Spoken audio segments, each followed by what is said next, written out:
आपकी linear equations revise होगी, सारे पॉइंटर्स लीनियर इक्वेशंस के मेन चीजें. This is actually a revision class for linear equations. ठीक है, मेन पॉइंट्स लीनियर इक्वेशंस में क्या है. पहले आपने सीखा है सॉल्विंग ऑफ लीनियर इक्वेशंस. दो मेथड्स इसमें हमने किए थे. एक थर्ड मेथड था क्रॉस मल्टीप्लिकेशन, वो डिलीटेड है, आपके सिलेबस में नहीं है. इसका मतलब ये नहीं है कि उसकी एक्सरसाइज डिलीटेड है. उसकी एक्सरसाइज से क्वेश्चंस को आप सॉल्व कर सकते हो यूजिंग योर सब्स्टिट्यूशन मेथड और एलिमिनेशन मेथड. तो दो मेथड्स हमने कौन से किए हैं, सब्स्टिट्यूशन एंड एलिमिनेशन. नहीं, किसने कह दिया एलिमिनेशन नहीं हो सकता. एलिमिनेशन हो गया तो फिर क्या रह जाए. एलिमिनेशन इज नॉट डिलीटेड, क्योंकि ये तो मेन यूज होता ही है. आप सब्स्टिट्यूशन को छोड़ सकते हो, एलिमिनेशन को कभी नहीं छोड़ सकते. देन सेकंड थिंग होता है कंडीशंस या सॉल्विंग ऑफ लीनियर इक्वेशंस के बाद इसी में आती है some special type of linear equations, जो लीनियर इक्वेशंस नहीं है लेकिन जिनको लीनियर इक्वेशंस की फॉर्म में हम रिड्यूस करके सॉल्व करते हैं. वो इक्वेशंस जो रिड्यूस हो जाती हैं लीनियर इक्वेशंस में, फॉर एग्जांपल 1/x + 1/y, ऐसी वाली 1/3x - 2y, ये सब क्वेश्चंस जो आपके एक्सरसाइज 3.6 है, प्लस जो मैंने आपको डिफरेंट क्वेश्चंस करवाए हैं सारे, उन सबको एक वर्कशीट में मैंने इकट्ठा करके आपको दिया हुआ है. तो whenever you have to prepare for this test, आपको करके क्या आना होता है. देखो, मेथड्स आपको दोनों आते हैं, आपको सिर्फ अपनी प्लस माइनस में कैलकुलेशंस पे ध्यान देना होता है, जो आपका मेजर गलती है. दूसरी चीज, whenever you multiply you miss one coefficient और constant term उसको मल्टीप्लाई नहीं करते हो. काफी पेपर्स में ये भी गलती आई है, देख लेना आपके अपने पेपर में. आपकी पॉइंटर्स क्या होते हैं, जब हमने कहा 2x + 3y = 9, इसको मैं 2 से मल्टीप्लाई कर रही हूँ ना, या -2 से मल्टीप्लाई कर रही हूँ, तो हम क्या करते हैं 4x + 6y = 9. ये अनदर कॉमन मिस्टेक है. फिर जब साइन चेंज करते हैं तो एक वेरिएबल का साइन चेंज कर दिया, दूसरे का नहीं किया, या दोनों का ही नहीं चेंज किया, सिंपल एडिशन हो रही है, हमने कैंसिल करके सॉल्व कर दिया. हाँ जी, बिल्कुल बनेगा, सारा मल्टीप्लाई होगा throughout. That is a common mistake that you write it as 4x + 6y = 9. फिर क्या होता है, 2x + 3y = 9 था, मैं आपको दे रही हूँ 5x + 7y = 6. इसको मैंने 5 से मल्टीप्लाई किया, इसको 2 से. रिमेंबर मैंने ऐसे ब्रैकेट्स लगाई थी, जिसका मतलब क्या था कि सारी की सारी टर्म्स मल्टीप्लाई. लिखो साथ साथ. आप गलती क्या करते हो, 10x + 15y. Another level of mistake क्या होती है, 10x + 14y = 12. अब गलती क्या हुई, जब साइन चेंज किया, इसका कर दिया, इसका नहीं किया, या किया ही नहीं, ये कैंसिल कर दिया और लिख दिया 29y. This is another common mistake जो आप करते हो. आपको कोएफिशिएंट्स को सेम करने के बाद उनके साइंस को ऑपोजिट में करना है. अगर एक प्लस है तो दूसरे को माइनस करना है, लेकिन पूरी इक्वेशन माइनस होती है. This is something like saying आप इक्वेशन 1 से इक्वेशन 2 माइनस कर रहे हो, तो इक्वेशन 1 की लेफ्ट हैंड साइड में से इक्वेशन 2 की लेफ्ट हैंड साइड माइनस हो रही है, और राइट हैंड साइड आपस में राइट हैंड साइड माइनस हो रही है. समझ में आ गया. That is why we change signs of both the terms. सारी की सारी टर्म्स के नीचे वाली इक्वेशन के साइन चेंज होते हैं. This is one thing that you need to remember and follow over here. ठीक लिखा था. तो आपका ये 10x और ये 10x कैंसिल हो जाएगा. 15y - 14y = 23, 33. तो y की वैल्यू क्या आ गई, 33. Now you put this value of y33 in this equation. आपके पास x की वैल्यू आ जाएगी. समझ में आएगा. This is called solving, और हमने यूज किया है elimination. We can use substitution also, depends आपकी टाइप, आपका क्वेश्चन उस पर डिपेंड करता है. फिर जो इक्वेशंस रिड्यूसिबल हैं, और सब ने, मैंने एक क्वेश्चन दिया था आपको, which I thought कि एक क्वेश्चन तो होना चाहिए सबसे, इसमें मुश्किल नहीं आएगी, और सब ने, मतलब is it so difficult to remember this? इस चीज को याद करना कितना मुश्किल है. इसका मतलब यही है कि हम बिल्कुल नहीं पढ़ रहे हैं. ये वाला क्वेश्चन था 47x + 31y = 18. मैं 1 मार्क में दे रही हूँ. आप कम से कम इस बात की इज्जत करो कि टीचर की ब्रेन की करो कि इतना डिफिकल्ट क्वेश्चन को 1 मार्क में क्यों दे रहा है, क्यों लिखा है उसने। वो चाहता है कि आप कैलकुलेशन करो। हमारा दिमाग खराब होता है टीचर का कि नहीं जी लंबा लंबा पेपर करेंगे, हमें बड़ा मजा आएगा, पेपर में अटकेंगे, कैलकुलेशन करेंगे। Why I am giving this question? मैं क्यों दे रही हूँ 1 मार्क में? क्योंकि इसमें मैंने पूछा भी क्या है, फाइंड x + y। तो क्या करना चाहिए, दोनों को ऐड। आई हैव पेपर्स जिसमें अपने मल्टीप्लाई किया हुआ 31 से मल्टीप्लाई किया 47 से, कैलकुलेशन की हुई है मजे से कि कुछ नहीं आता तो यही टाइम पास कर लो। अब कुछ नहीं आता ना पेपर में टाइम पास करे बैठ कर, है ना, बहुत टाइम है हमारे पास। This is it so difficult to remember this कि हमें सिर्फ ऐसे वाले में ऐड करना है दोनों को। उसने प्लस पूछा है, आप ऐड करोगे 78x 78y = 78 और सिंपल 2 स्टेप्स का आंसर था x + y = 1। अगर आप इसमें अपने पूरी कैलकुलेशंस भी नहीं करते, x + y = 1 लिखते हो, तब भी आपको मार्क्स मिल जाते हैं। समझ में आ गया?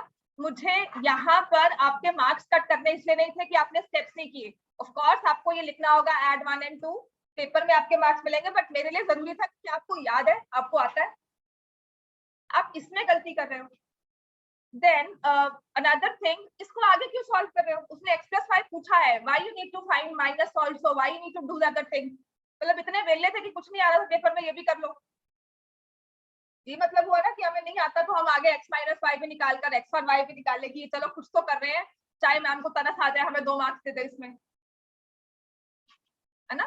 तो make sure whenever you attempt the paper, look at the question very carefully. आपको जब मैंने कहा है चैप्टर 1 का टेस्ट होगा तो उसमें ये क्वेश्चन होगा ही होगा, prove that √5 is real number, is rational number. ये प्रूव करना, ये क्वेश्चन पेपर में एक होगा ही होगा। ये वाला या 3 + √5 ऐसे वाले क्वेश्चन से पेपर में आएंगे ही आएंगे। जिसे मैं सच में कहती हूँ कि बोनस क्वेश्चन है, पता है क्या लिखना है, रट्टा मार के जाना। एक दिन पहले पेपर था या टेस्ट था, उससे 10 मिनट पहले ये पढ़कर आ जाते। आपके 4 मार्क्स तो कंफर्म थे।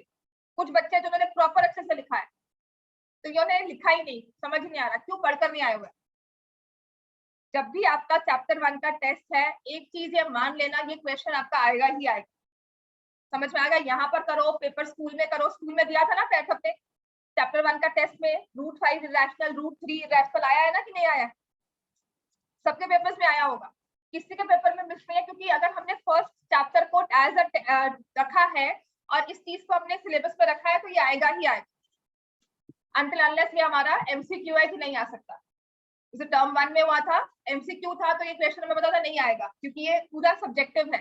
लेकिन जब आपका सब्जेक्टिव पेपर और डिसाइड हो चुका है, ठीक है, then another thing that you need to remember here, आपकी special type of linear equations है। मैंने आपको एक वर्कशीट दी है, I will make sure that I will share all the PDFs in order.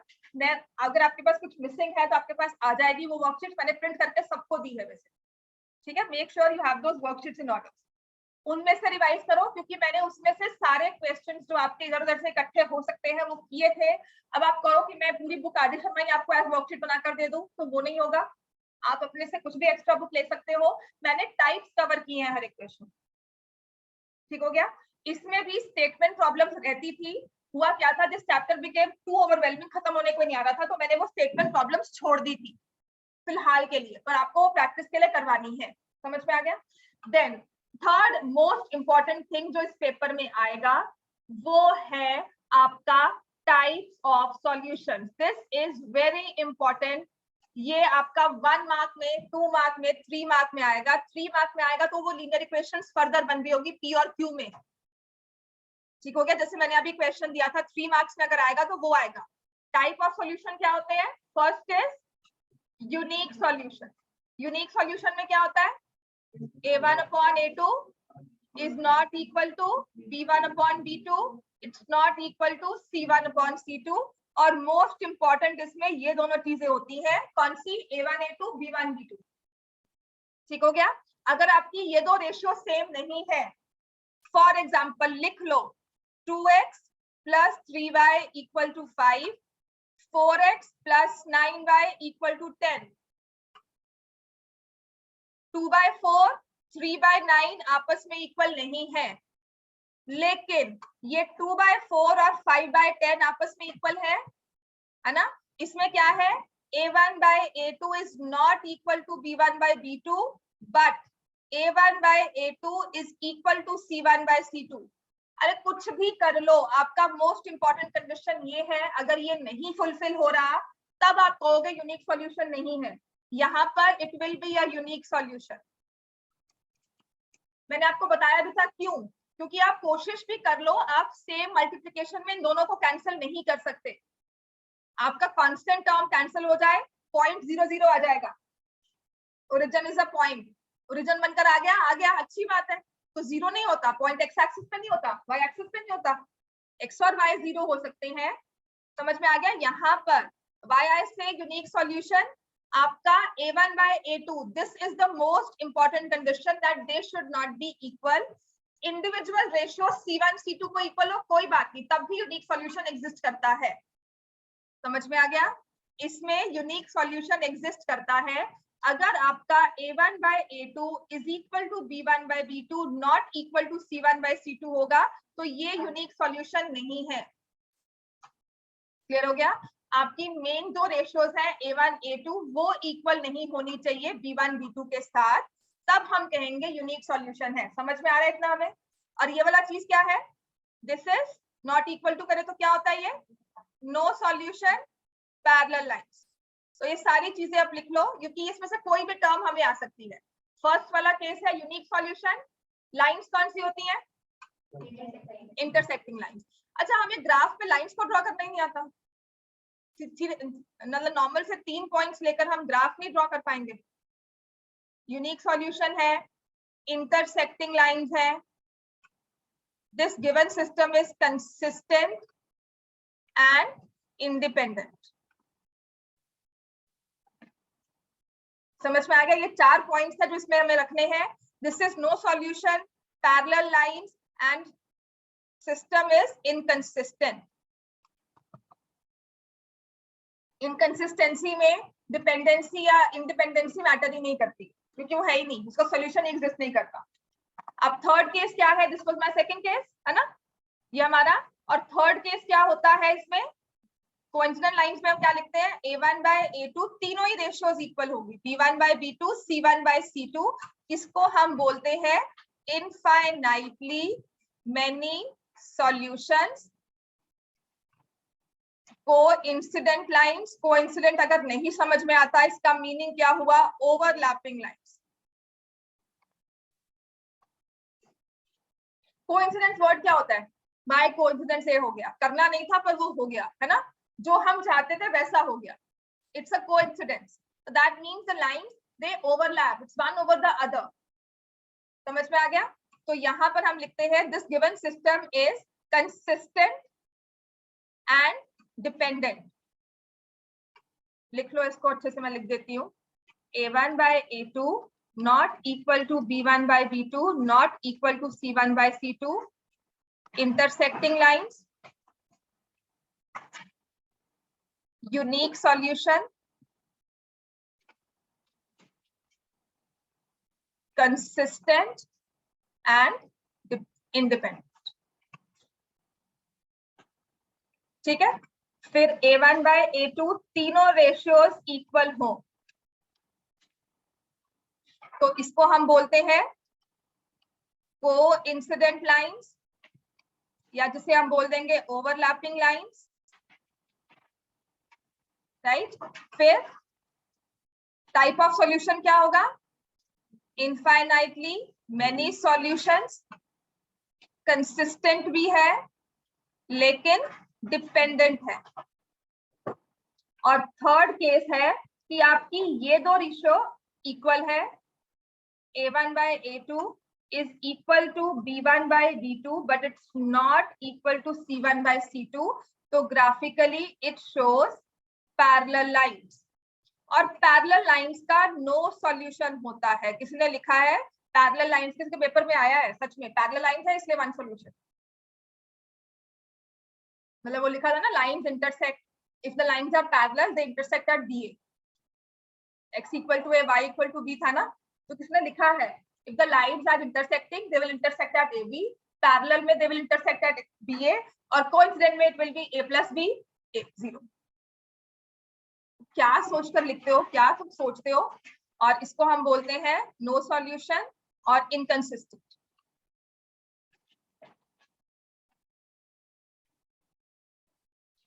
अब पेपर में आए आपके, और इसके बाद आपको आएगी स्टेटमेंट प्रॉब्लम।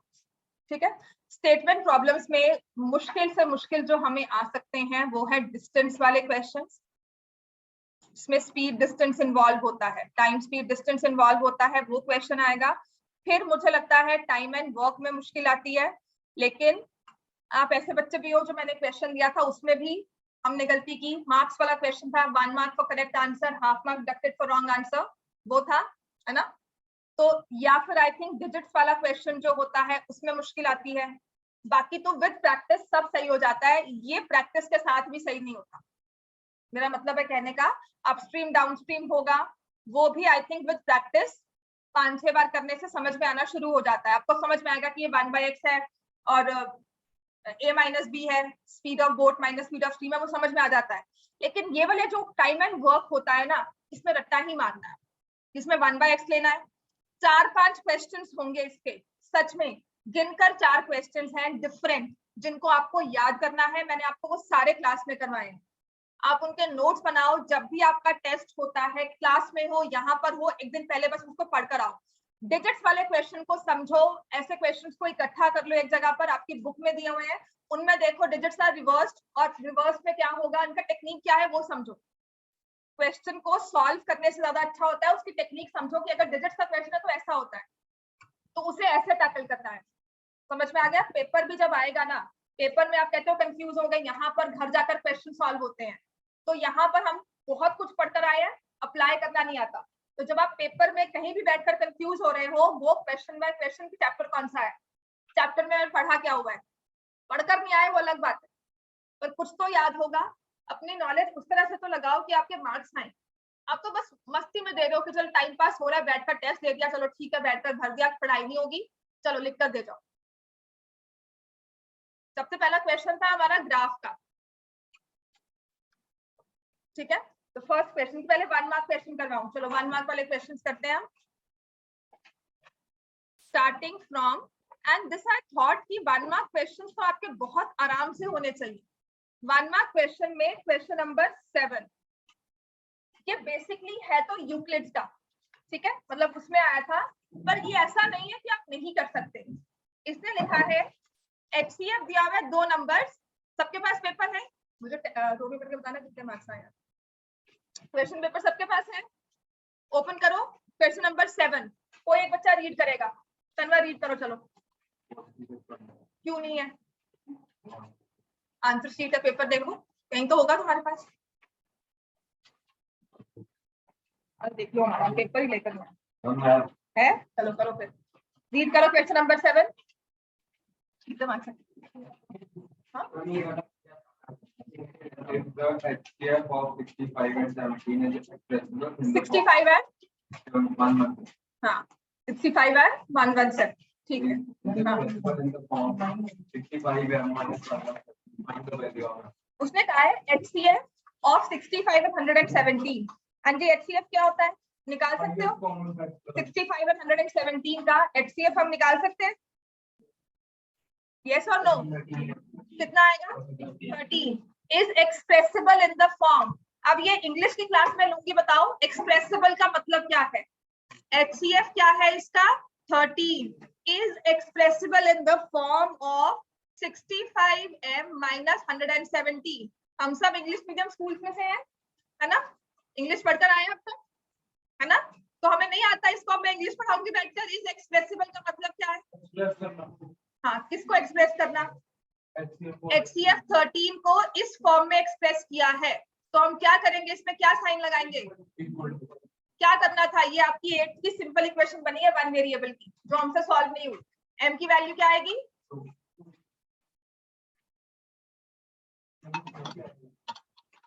सभी मार्क्स कटे ना सारे, हमने सब सही किया।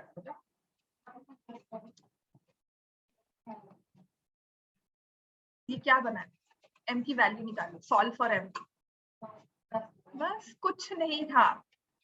Why do you get confused? Maths will be all about your equations and calculations। आप ये सोचो मैथ्स के पेपर में आपके कैलकुलेशंस नहीं होंगी, इक्वेशंस नहीं बनेंगी। जब आप मैथ्स की बात करते हो तो आपके कोई कॉन्सेप्ट कुछ नहीं है, फाइनल इक्वेशन बननी होती है, उसको सॉल्व करते हैं। एवरीवेयर जब भी मैच करोगे एक इक्वेशन बनेगी इक्वल टू तो होता ही होता है, है ना। तो ये m की वैल्यू क्या आ गई हमारे पास 2। हाँ हाँ, तो HCF निकाल के उसके बाद क्या किया, हाँ HCF निकाल दिया। फिर क्वेश्चन नंबर 8 समझ में आ गया। क्वेश्चन नंबर 8 अंबिका रीड करो, रीड करो।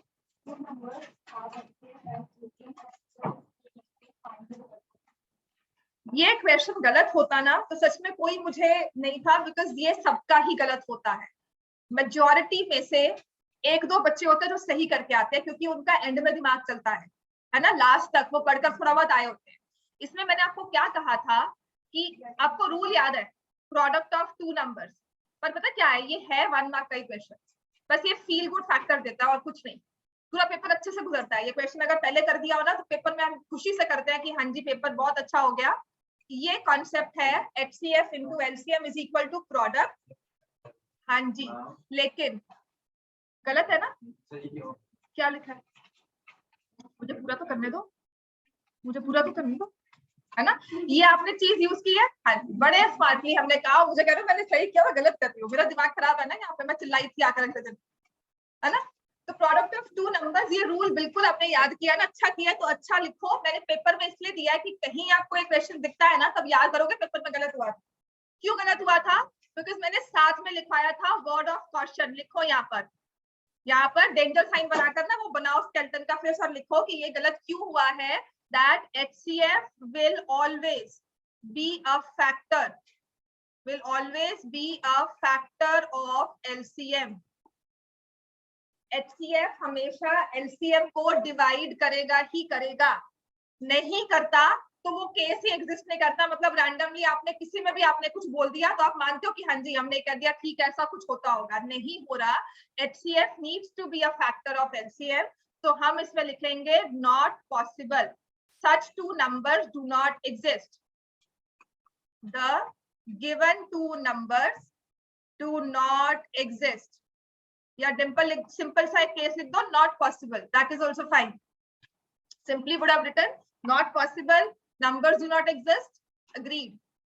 समझ में आ गया। ये पेपर में अगर क्वेश्चन आता है ना और आपको स्ट्राइक कर जाएगा कि ये क्या है, और अगर आप MCQ में होगा ना तो सबसे पहले ये 5760 यहाँ लिखा होगा, जिससे सबने 5760 लिखा है। हाँ हाँ सबने लिखा है, सिर्फ गुरशांत और त्रिशांत होना चाहिए। नहीं होता इसका मतलब वो नंबर्स एग्जिस्ट नहीं करते, ऐसे नंबर्स बने नहीं है दुनिया में जिनका HCF और LCM ये होगा, कोई ऐसा पेयर एग्जिस्ट नहीं करता। समझ में आ गया। तो ये रूल आपने नहीं लगाना, but you remember this rule, that's fine. But यहाँ पर एक डेंजर साइन बनाकर ना लिखो, इसको रेड पेन में लिख लो, that HCF will be a factor of LCM always.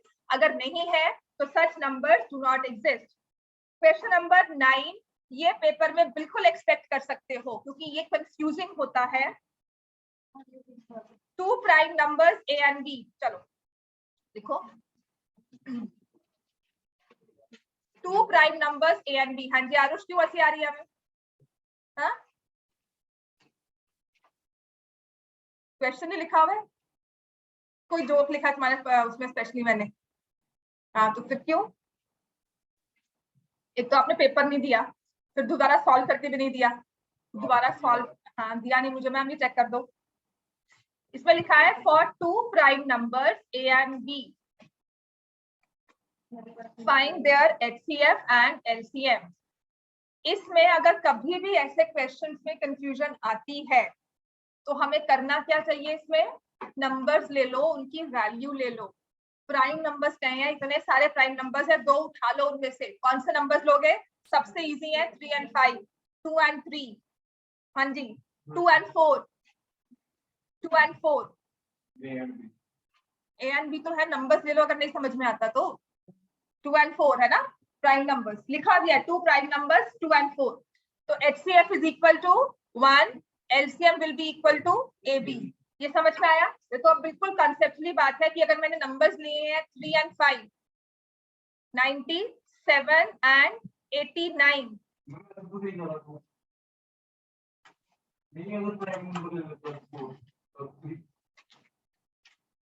मैं क्या बोलूं, तुमने सही किया बेटा, बिल्कुल सही किया। बच्चे तुमने अगर नहीं लिया प्राइम नंबर तो वो सही नहीं गलत किया ना, वैसे सही किया था उसको मैं क्या कर लूंगी, उसको मैम को बोल देना मैम सही तो किया है, उसी जोश में रहो, उसी आप अपनी फील गुड फैक्टर में रहो कि मैंने सही किया था, बस मार्क्स नहीं आए। वो गलत ही है, आपकी सोच ही गलत है कि आप 4 ले रहे हो, साथ में लिखा हुआ है प्राइम नंबर्स 2 ले रहे हो, साथ में तुम 4 ले रहे हो, तुम्हारी सोच ही गलत है। अगर मैं तुम्हें आज कहूंगी ना हाँ जी बच्चे बिल्कुल अप्रिशिएट किया, तुम्हें मिल जाएगी हवा कि नहीं मैं सही करता हूँ। प्लीज मुझसे ऐसे क्वेश्चन पूछो भी मत। तो HCF is 1, LCM is AB, समझ में आ गया। जब भी दो प्राइम नंबर्स लेते हैं उनका HCF हमेशा 1 होता है, उनका LCM हमेशा मल्टीप्लाई करके आता है। सबसे इजी केस है 2 और 3, जब 1/2 और 1/3 को ऐड करते हो ना तो आप इसको इस तरह से ही लिखते हो, नीचे 6 लिखते हो 2 into 3, 3 और 4 को लिखते हो नीचे मल्टीप्लाई करके 12 ही लिखते हैं हम, या को प्राइम नंबर्स। पर जब आपको कहा जाता है ना प्राइम नंबर्स तो उनका HCF हमेशा 1 ही होगा। क्लियर हो गया। और LCM AB, and it's true for co-prime numbers also. लिख लो 2 co-prime numbers A and B, find HCF and LCM। ये प्राइम दिया हो तब भी वही होगा, को प्राइम दिया हो तब भी वही होगा। को प्राइम में HCF कितना होगा 1 बाय डेफिनेशन ओनली, और उनका LCM भी क्या होगा A into B। True for prime also, true for को प्राइम। को प्राइम नंबर्स कौन से होते हैं जिनमें कोई भी कॉमन फैक्टर नहीं होता, 27 and 26।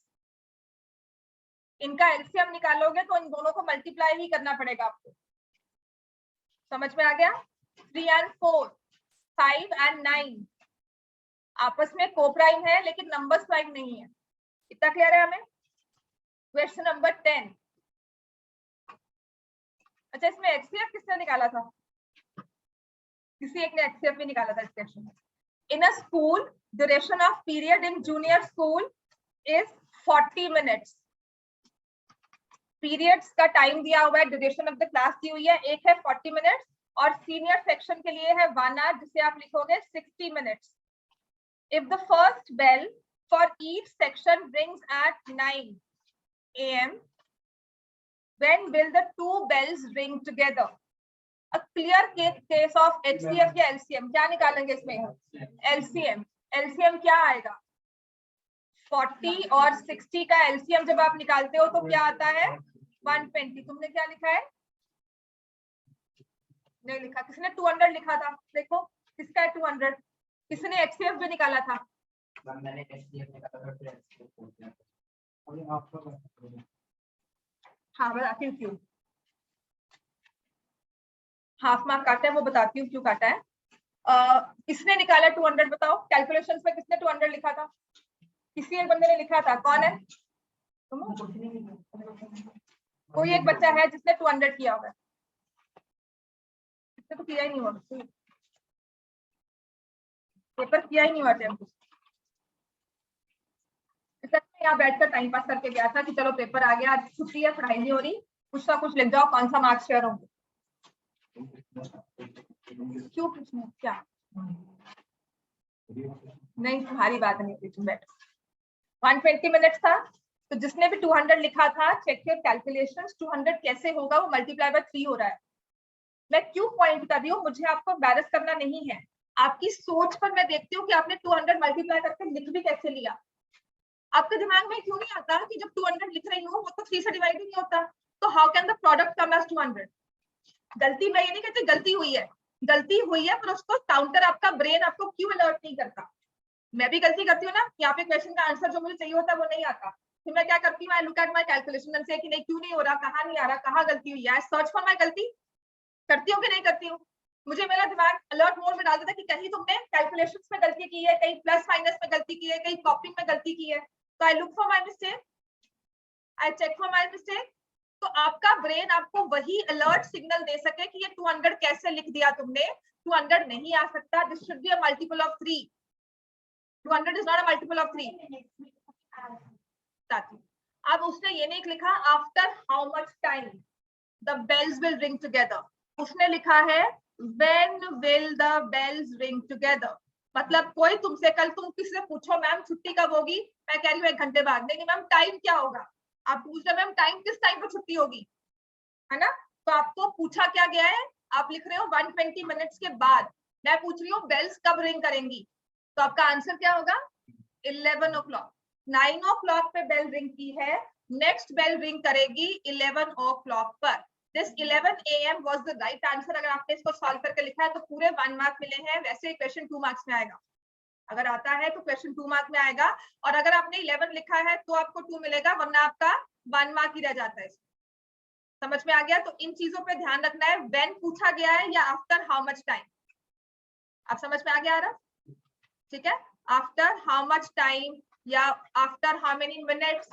तो अगर मिनट्स पूछा है तो 120 मिनट्स, अगर आवर्स पूछा है तो 2 आवर्स, अगर कुछ नहीं पूछा दोनों लिखाओ 120 मिनट्स और 2 आवर्स। आपको फिर भी लगता है कि नहीं मुझे मार्क्स मैं 2 आवर्स लिखूं या लिखूं, right both the thing. Subjective paper है आपका, ये नहीं कि हमें 1 मार्क करना है, 120 में दिया हुआ 2 दिया और कौन सा मार्क करूं, है ना। तो ऐसा कुछ नहीं, सब्जेक्टिव में जहां कंफ्यूजन आती है कि कन्वर्ट करके लिखे ना लिखे, लिखाओ, अपनी कंफ्यूजन को दूर करो, अपने पेपर को, अपने दिमाग को रेस्ट दो कि हमने गलत कुछ नहीं किया है, right, so that you be very sure दोनों पे मार्क्स मिल जाएंगे। जहां नहीं लिखा होता ना आफ्टर हाउ मच टाइम लिखा है तो यू राइट 120 मिनट्स, तब भी मार्क्स मिलेंगे, 2 पे भी मार्क्स मिलेंगे, 2 आवर्स, राइट। लेकिन जहां कंफ्यूजन आपको लगती है कि क्या लिखे, दोनों लिख कर आ, समझ में आ गया। This is the golden rule. अगर कंफ्यूजन आती है कन्वर्ट करें ना करें, टाइम है कन्वर्ट कराओ, √3 की वैल्यू डालनी नहीं डालनी है, टाइम है डालो, राइट। उस पर अटके मत रहो, करे ना करे, फिर करे फिर कैंसिल करें फिर काटें, वो नहीं करना है। हम बी वेरी क्लियर।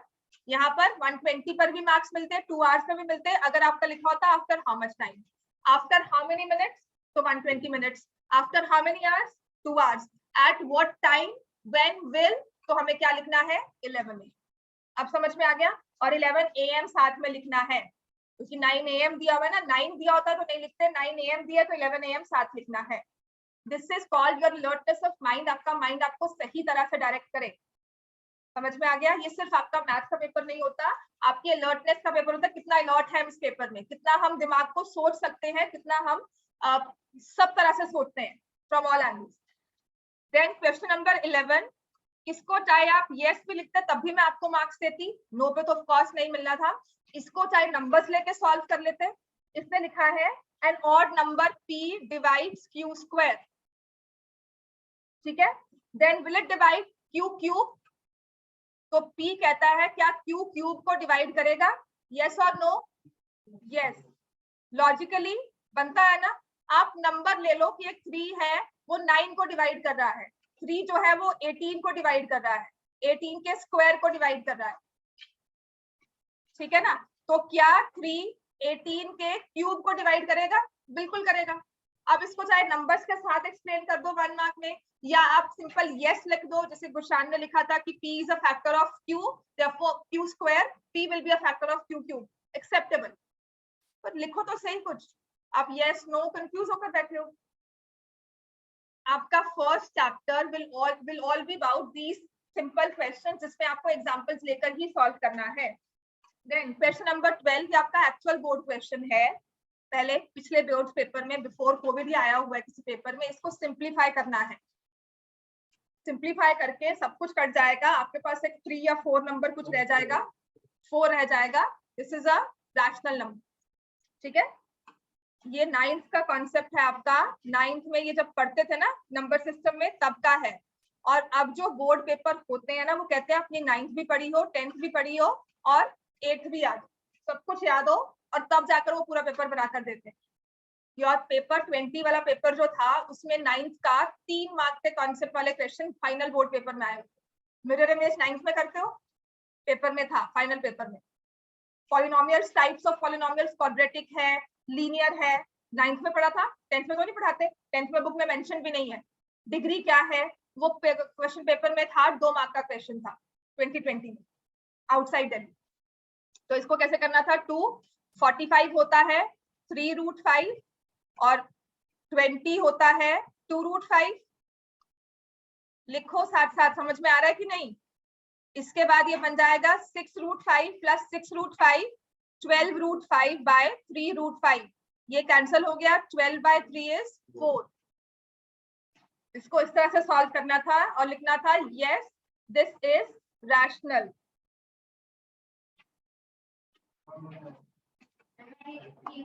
ये नहीं करना ना, अच्छा हाँ ये भी कर सकते हो, ठीक है हाँ बिल्कुल कर सकते हो। समझ में आ गया?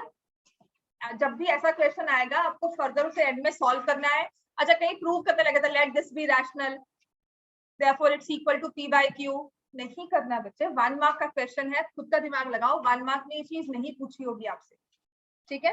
1 mark means presence of mind, logic. हाँ जी, क्वेश्चन नंबर 13 आपके एग्जाम्पलर में से है, 1 मार्क में आता है, ये एमसीक्यू फॉर्म में आता है। x equal to a, y equal to b, graphically represents line. x equal to a, y equal to b, value ले लो, नहीं समझ में आता, x की वैल्यू 2, y की वैल्यू 3, x2 ये हो जाएगा, y3 यहाँ पर आ जाएगा, y3 x2 graphically represents line which intersect at 2 3। तो इसको लिख लो, intersecting lines at point 2 3। समझने की बात होती है ये। 1 मार्क का क्वेश्चन है, ऑफ कोर्स ग्राफ में नहीं दिया होगा, ये रफ वर्क में करना था। आपने कहा this is point A, this is point A, point B, ये x इक्वल टू ए है, ये y इक्वल टू बी है, point will be A B. तो these two lines represent intersecting lines intersecting at point A B. तीनों में से एक mark करना था, जिसको होता है ना choose the correct, fill in the blanks में आता है ना चूज द करेक्ट ऑप्शन, वो चीज थी ये। क्वेश्चन नंबर 14, ये एक वो क्वेश्चन है जहां पर कहा जाता है यूनिक सॉल्यूशन के लिए वैल्यू निकालो, पर सॉल्यूशन यूनिक हो ही नहीं सकता। ऐसे ही मैंने आपको एक दो चीजें और करवाई थी कि पैरेलल लाइंस के लिए क्या होगा, क्वेश्चन है एक पैरेलल लाइंस का, पर वो पैरेलल लाइंस बन ही नहीं सकती, बनेंगी ही इनफाइनाइटली या फिर इंटरसेक्टिंग। समझ में आ गया?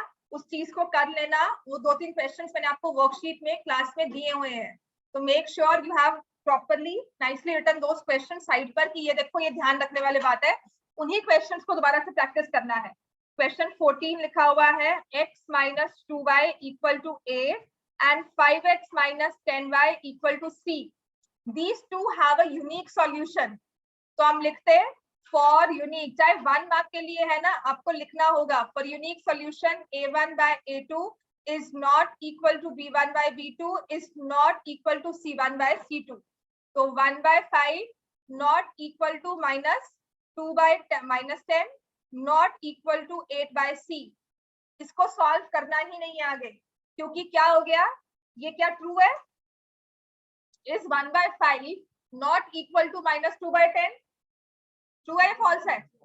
तो ये चीज मेरी फॉल्स हो गई, तो हम लिखेंगे this unique solution is not possible या not possible, no value of C, not possible for any value of C. इस सी को कोई भी वैल्यू दे दो, इस पूरी सिस्टम का यूनिक सॉल्यूशन नहीं बन सकता। आपने लिखा है सी इज नॉट इक्वल टू 40, है ना, लेकिन अगर 41 भी रख दोगे ना, 40 भी रख दो, नॉट इक्वल टू 41 भी रख दो, तब भी यूनिक नहीं आएगा। आगे क्लियर इस बात के लिए? यहां से कोई कंफ्यूजन है हमें? चलो नेक्स्ट क्वेश्चन नंबर 15 करो।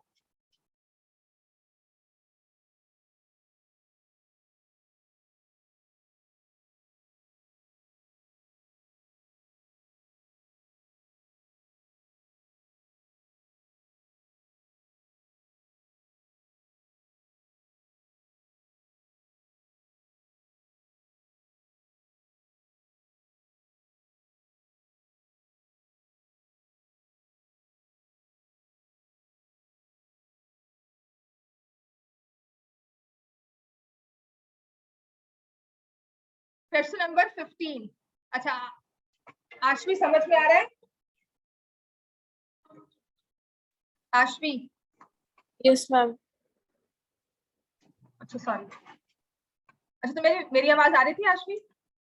यस मैम आ रही थी।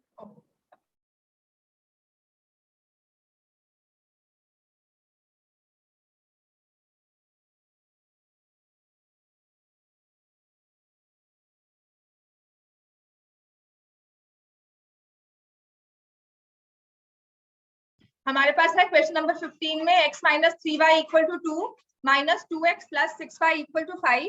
इन्होंने कहा है कि दो स्ट्रेट पाथ्स हैं जिनको इन इक्वेशंस के साथ रिप्रेजेंट किया जा रहा है। Check whether the path cross each other or not. तो क्या करेंगे? Whether they cross? No, because they are parallel. अब क्या लिखोगे? 1 अपॉन माइनस 2, यहाँ से minus 3 upon 6, 2 upon 5। These two are equal, but this is not equal. हम लिखेंगे since a1 by a2 is equal to b1 by b2 but not equal to c1 by c2, hence the paths are parallel. बस इतना सा लिखना था। Parallel लिखो, not intersecting लिखो, काफी था। समझ में आ गया इतना? क्वेश्चन नंबर 16, सीरियसली आगे दिए होंगे, यहाँ नहीं लिखे होंगे, आगे लिखे होंगे।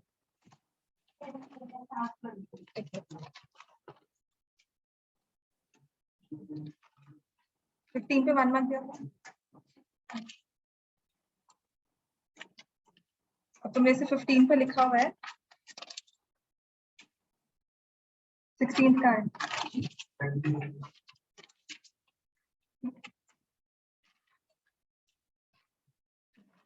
16 पे 1 मार्क लिखा हुआ है, ठीक है। चलो क्वेश्चन नंबर 16 कर लेना, मैं भी चेंज करूँ, ठीक है।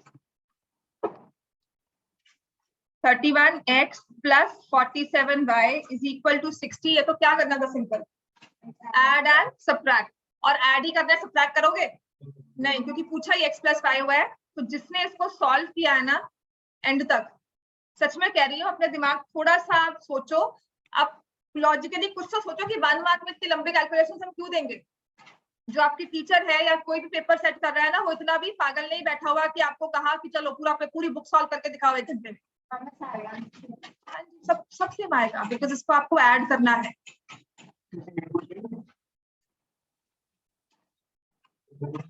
हाँ?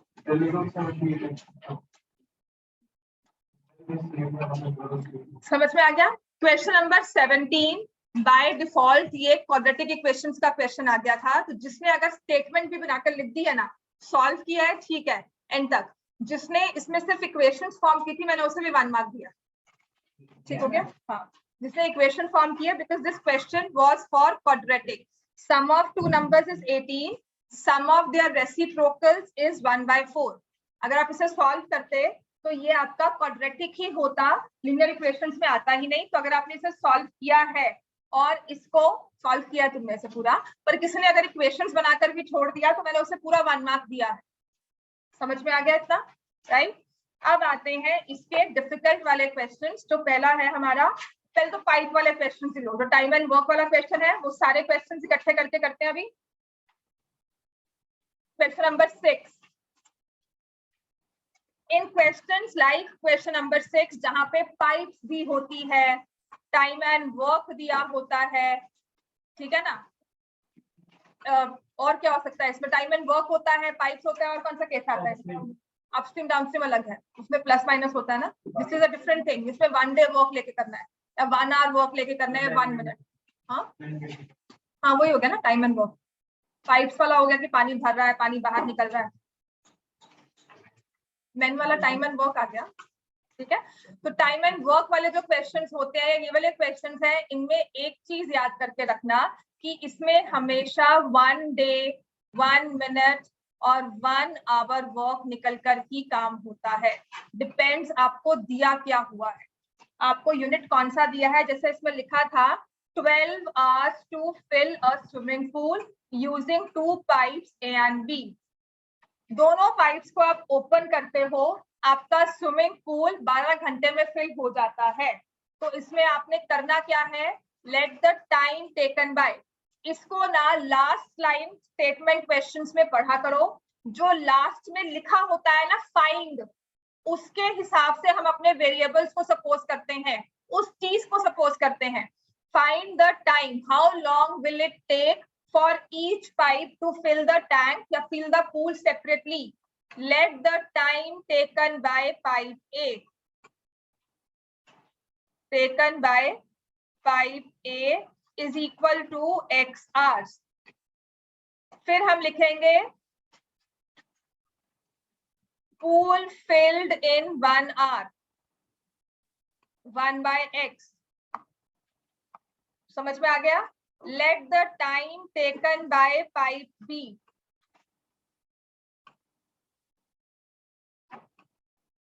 by hours। pool filled in 1 hour 1 by y। Clear हो गया इतना? इसका सीधा सा मतलब ये है कि आपका एक बड़ा सा कोई टैंक है, कुछ भी रिजर्वायर है हमारे पास, इसको मैंने मान लिया कि इसकी 45 लीटर्स कैपेसिटी है। जो चीज आपको मिसिंग होती है, अगर ये क्वेश्चन आपको कैपेसिटी में देना, आप आराम से सॉल्व कर लो। कितना पानी भरना है, वो पाइप इतना पानी लेके आ रही है, आप आराम से इस क्वेश्चन को सॉल्व कर लो। प्रॉब्लम है ये आपने question I think 7th 8th में भी नहीं किए थे ऐसे वाले। किए हुए? नहीं किए हुए? तुम्हें तो याद हो। हाँ किए हुए, हमने कभी ये क्वेश्चन नहीं किया, right? So we have 45 litres capacity of a tank. इसमें 2 पाइप्स लगी हुई हैं। एक पाइप इसे 9 आवर्स में फिल करती है, एक पाइप इसे 5 आवर्स में फिल करती है। ठीक है, पहले 9 आवर्स वाले को देखिए। 9 आवर्स में फिल कर रहा है 45 लीटर्स, तो 1 आवर में वो कितना पानी लेके आ रही होगी? 45/9 दैट इज 5 लीटर्स। समझ में आ गया? पूरा टैंक है 45 लीटर्स का, जो पाइप ए है वो 9 आवर्स में फिल करती है, तो 1 आवर में वो 5 लीटर पानी लेके आ रही होगी। ठीक है ना? इसका मतलब पता क्या होता है? मैंने इस 45 को ना 5 लीटर्स की मार्किंग देकर 9 टाइम्स इसको ले लिया, कि हर घंटे में मैंने मार्किंग लगा ली इसकी कि आफ्टर 1 आवर यहाँ पानी आ जाएगा, आफ्टर 2 आवर्स यहाँ पानी आ जाएगा, आफ्टर 3 आवर्स यहाँ, आफ्टर 4 आवर्स यहाँ। समझ में आ गया है ना? तो आपको पता लग जाएगा कि यहाँ पर 5 लीटर हो गया, यहाँ पर 10 लीटर हो गया, यहाँ पर 15 हो गया, यहाँ पर 20। ये समझ में आया? This is the meaning of this question entire. 1 by x लेने का मतलब क्या है कि 1 घंटे में कितना पानी फिल हुआ है, कितना पानी फिल हुआ है। ठीक है, जिसे हमने लिखा 1 by x। आपको ये चीज मिसिंग होती है, इसे हम 1 लीटर ले लेते हैं। क्लियर हो गया? यही मैं आपको 45 60 कुछ दे दूं, आप अपने सब्जेक्टिव पेपर में नहीं लिख सकते। अगर एक कॉम्पिटिशन होते हैं तो हम कहते हैं कि टेक एलसीएम, कोई नंबर ले लो, क्वेश्चन सॉल्व करना बहुत इजीली हो जाता है, विदाउट इक्वेशन सॉल्व होता है। समझ में आ गया? लेकिन आपको सब्जेक्टिव वे में ही करना है, तो इस कैपेसिटी को हम 1 लीटर लेते हैं। तो हमने वही कहा कि 1 घंटे में कितना लेकर आई? 1 by x। दूसरी वाली पाइप कितना लेकर आई? 1 by y। ये दोनों अगर काम कर रही हैं तो 12 आवर्स में टैंक फिल हुआ। इसका मतलब दोनों इकट्ठे मिलकर कितना ला रही हैं? 1 by 12। ठीक हो गया? तो इसका मतलब हमारे पास आएगा 1 by x plus 1 by y is equal to 1 by 12। इसमें हमेशा 1 आवर का काम लेकर ही क्वेश्चन सॉल्व होता है। 1 आवर वर्क, 1 डे वर्क, वही करना होगा 1 by x plus 1 by y। फिर हमेशा इसमें दिया हुआ कि अगर इकट्ठे काम कर रहे हैं तो इतना टाइम लगा, तो 1 by x plus 1 by y is equal to 1 by 12। Clear हो गया इतना? दूसरी चीज, दोनों पाइप फिल करने का काम कर रही हैं, तो प्लस आया। एक पाइप इनलेट होती है, एक पाइप आउटलेट होती है, तो जो आउटलेट होगी वो माइनस करना काम हो। ऐसा क्वेश्चन अभी तक आया नहीं है। इन केस यू एनकाउंटर, तो उस केस में आपका अगर आउटलेट है तो माइनस 1 by y हो जाए। ठीक हो गया? But that will not be a part of your syllabus। मेरे हिसाब से नहीं, वो बाद में कभी करेंगे। इतना क्लियर हो गया? Then it says pipe A works for 4 hours। Larger smaller diameter सब ले लो, मैंने पाइप ए और पाइप बी ले लिया। पाइप ए ने 4 घंटे काम किया, 1 आवर में कितना पानी लेकर आती है? 1 by x। 4 आवर्स में कितना आएगा? 4 by x।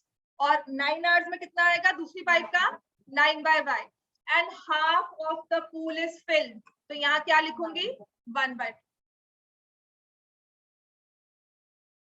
समझ में आ गया इतना? Half of the pool is filled and that will be equal to 1 by 2। Are we clear with this much? ये दो इक्वेशंस थी जो आपने सॉल्व करनी है। ये ऐसा इकलौता एक ही क्वेश्चन है जो आपको 9 और 4 के साथ दिया हुआ है। नहीं याद होता तो इस क्वेश्चन को रट्टा मार। समझ में आ गया? Cram this question.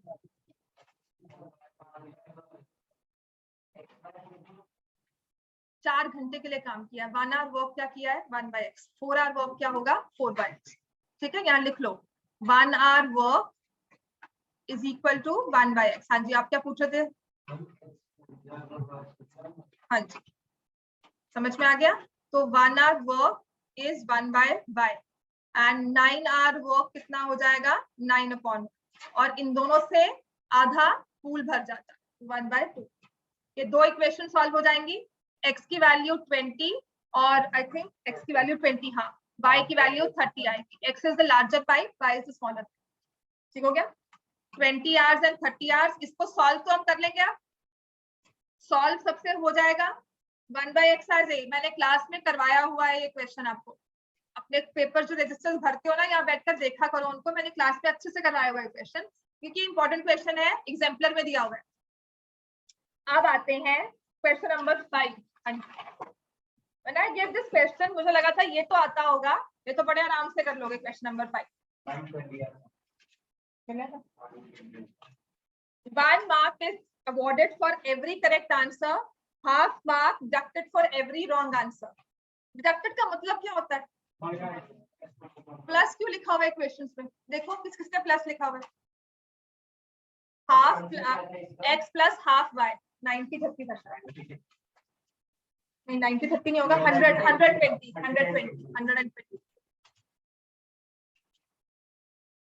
x plus half y लिखा हुआ है इज इक्वल टू, मार्क्स मिले हैं 1 mark for every correct answer, half mark for every wrong answer. कहते हैं कि उसके बाद लिखा है Jayanti answered 120 questions and scored 90 marks. हाँ जी, let the number of correct answers, या करेक्ट जो हमने आंसर्स दिए हैं या क्वेश्चंस आंसर करेक्टली, वो ले लिया x एंड रॉन्ग आंसर्स को हमने ले लिया y। तो x plus y, total number of questions क्या है 120।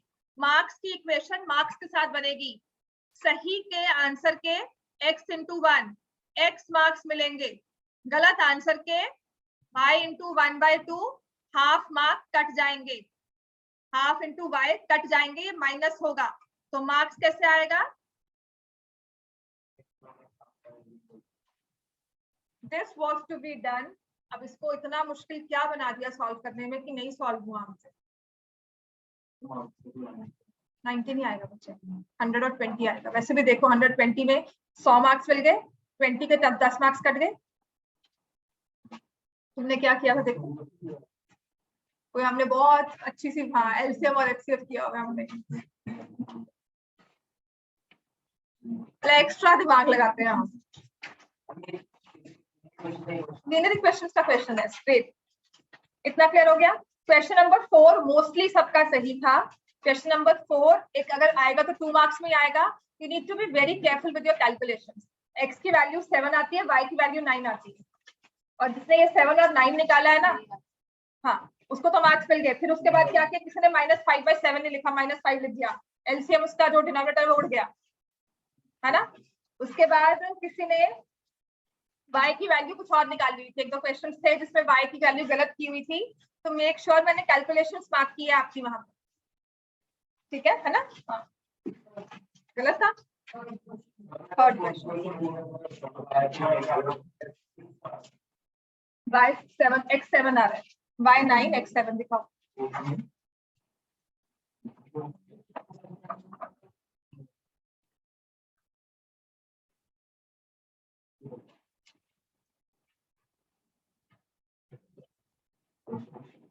-23 -9 करोगे तो कितना आएगा 14। ठीक हो गया इतना? हाँ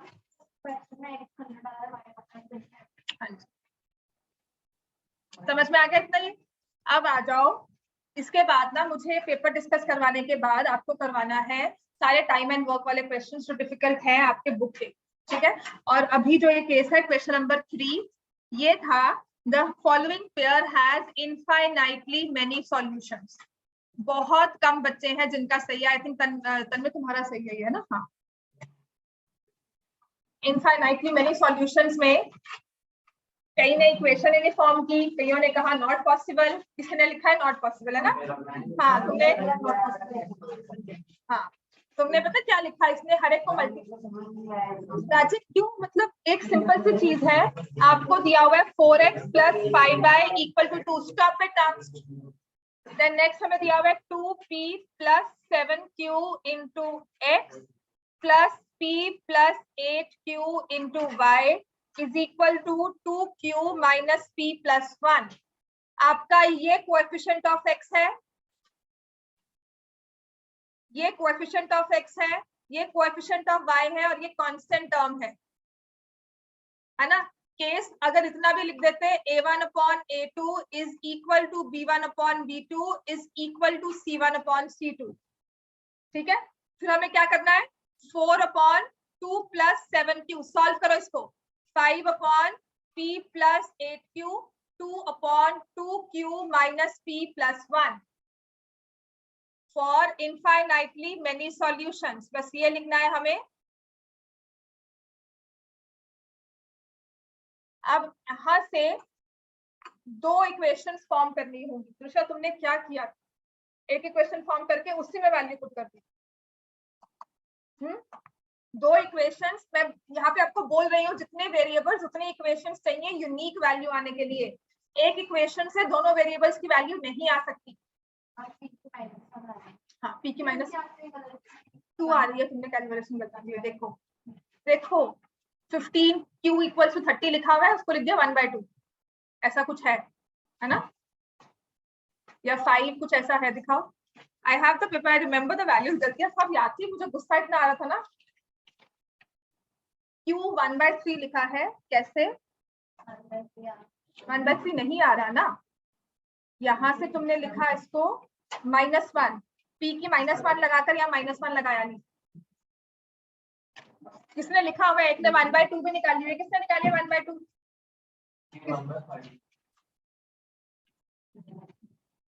-1 आ रही है, क्या गलती की है देखो। किसने निकाली है 1/2? किसने निकाली थी 1/2, है ना? हाँ, कैलकुलेशन मिस्टेक। क्या किया है देखो, बिल्कुल सही करते हुए क्वेश्चन को 15q = 30 ऐसा कुछ है, q की वैल्यू लिख दी 1/2। बड़ी अच्छी, मैंने कहा बिल्कुल सही किया हुआ है। मुझे नंबर काटने ही पड़ेंगे क्योंकि आपके लास्ट आंसर के मार्क्स होते हैं, एक नंबर कम से कम पूरा होता है लास्ट वाले आंसर को लिखने के लिए, तो यहाँ पे पूरा एक नंबर ही कट जाता है, चाहे p सही निकाला है। अब हमें क्या करना है, वही तो बोल रही हूँ, गलती की है, कैलकुलेशन मिस्टेक। बिल्कुल सही क्वेश्चन करते हुए गलती ये कर रहे हैं।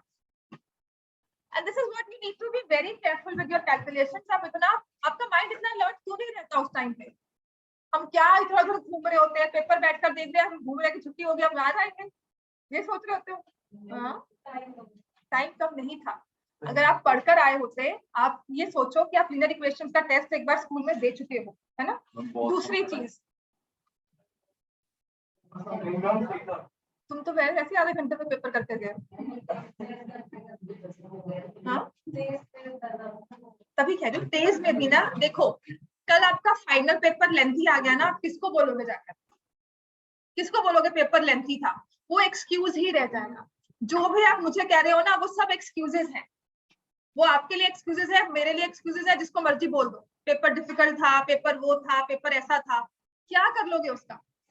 At the end of the day अगर मैं क्लास में लेट हूँ तो मैं लेट हूँ, मेरा कोई एक्सक्यूज नहीं है। नहीं जी मैं वहां फंस गई थी, मेरे उसको ये हो गया था, मेरा जो चोट लग गई थी, मेरा एक्सीडेंट हो गया था। लेट मीन्स लेट, उसका कोई एक्सक्यूज नहीं है। उसके लिए बस एक है कि हाँ वी आर लेट, 5 मिनट कम मिले मुझे पेपर के। कल कोई कॉम्पिटिशन टेस्ट होता है, कुछ होता है, पेपर में 10 मिनट लेट पहुंच जाओ, आपको एक्स्ट्रा 10 मिनट देंगे, वो कोई देता है? जो मर्जी हो, तुम्हारा एक्सीडेंट हुआ हो वहां पर, फिर भी तुम्हें कहेंगे नहीं टाइम इज ओवर, 12:30 मीन्स 12:30 गो। तो जो आपका एक्सक्यूज है वो सिर्फ एक एक्सक्यूज ही है। सच में आप उसको जितना मर्जी इलैबोरेट करके अपने आप को समझाते रहो, उसको ब्रेक डाउन करोगे, सोचोगे, तो वो सिर्फ एक एक्सक्यूज है जिसे आप कवर अप कर सकते हो।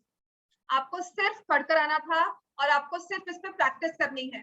आज का आपका होमवर्क जो ये होगा, इस टेस्ट पेपर को पूरा सॉल्व किया ना मैंने, प्रॉपरली दोबारा से सॉल्व करके लेकर आओ। सच में एक एक क्वेश्चन को फिर से कर लो, 4 बार फिर कर लो, 10 क्या खत्म हो जाएंगे तुम्हारे? कि मम्मी पेन नहीं लेकर देती और या पेपर लेकर नहीं देंगी हमें और कि 4 बार वही क्वेश्चन कर रहे हो, क्यों कर रहे हो, जाओ पेन नहीं लेकर देना, राइट। सो यही test paper, this is the only reason, this is the only practice you need. एक क्वेश्चन को 10 बार करना है, वो प्रैक्टिस आपको चाहिए। आपको 10 क्वेश्चंस नहीं करने, मैं बार बार रिपीट कर रही हूँ, आपका जो लेवल है आपको 10 क्वेश्चंस नहीं करने, आपको एक क्वेश्चन को 10 बार करके उसको बिल्कुल सही करना है। अगर एक को 10 बार करके सही कर लोगे, आप वो 10 क्वेश्चंस अपने आप सही कर पाओगे। समझ में आ गया? आपके दिमाग में अभी कॉन्सेप्ट फंसा नहीं हुआ है, आप मैकेनिकली काम कर रहे हो, आप सोच नहीं रहे हो। एक प्रोग्राम फीड कर दिया कंप्यूटर में, बस उसने वही करना है, और जहां अटक गया एरर, खत्म। आप वैसा काम कर रहे हो, आप ब्रेन से सोच नहीं रहे हो। अपनी जितना सिखा दिया बस उसी के आसपास घूम लिए, उसमें एक्स्ट्रा नहीं सोच रहे कि इक्वेशन बन गई उसको सॉल्व करना है। This is what you need to do. एक क्वेश्चन को 10 बार करो, अपने ब्लॉकेजेस खत्म करो जो दिमाग में आपके लगे हुए हैं अब तक। अब इसके बाद इसमें क्या करना था, when I have this question, मैं पिछला वाला इरेज कर रही हूँ, बिकॉज अब यहाँ से इक्वेशंस बनेंगी। इक्वेशंस के लिए देखो 3 रेशियोज है हमारे पास, first, second and third. First और सेकंड जो आपको इजी लगती है, कोई 2 इक्वेशंस को आपस में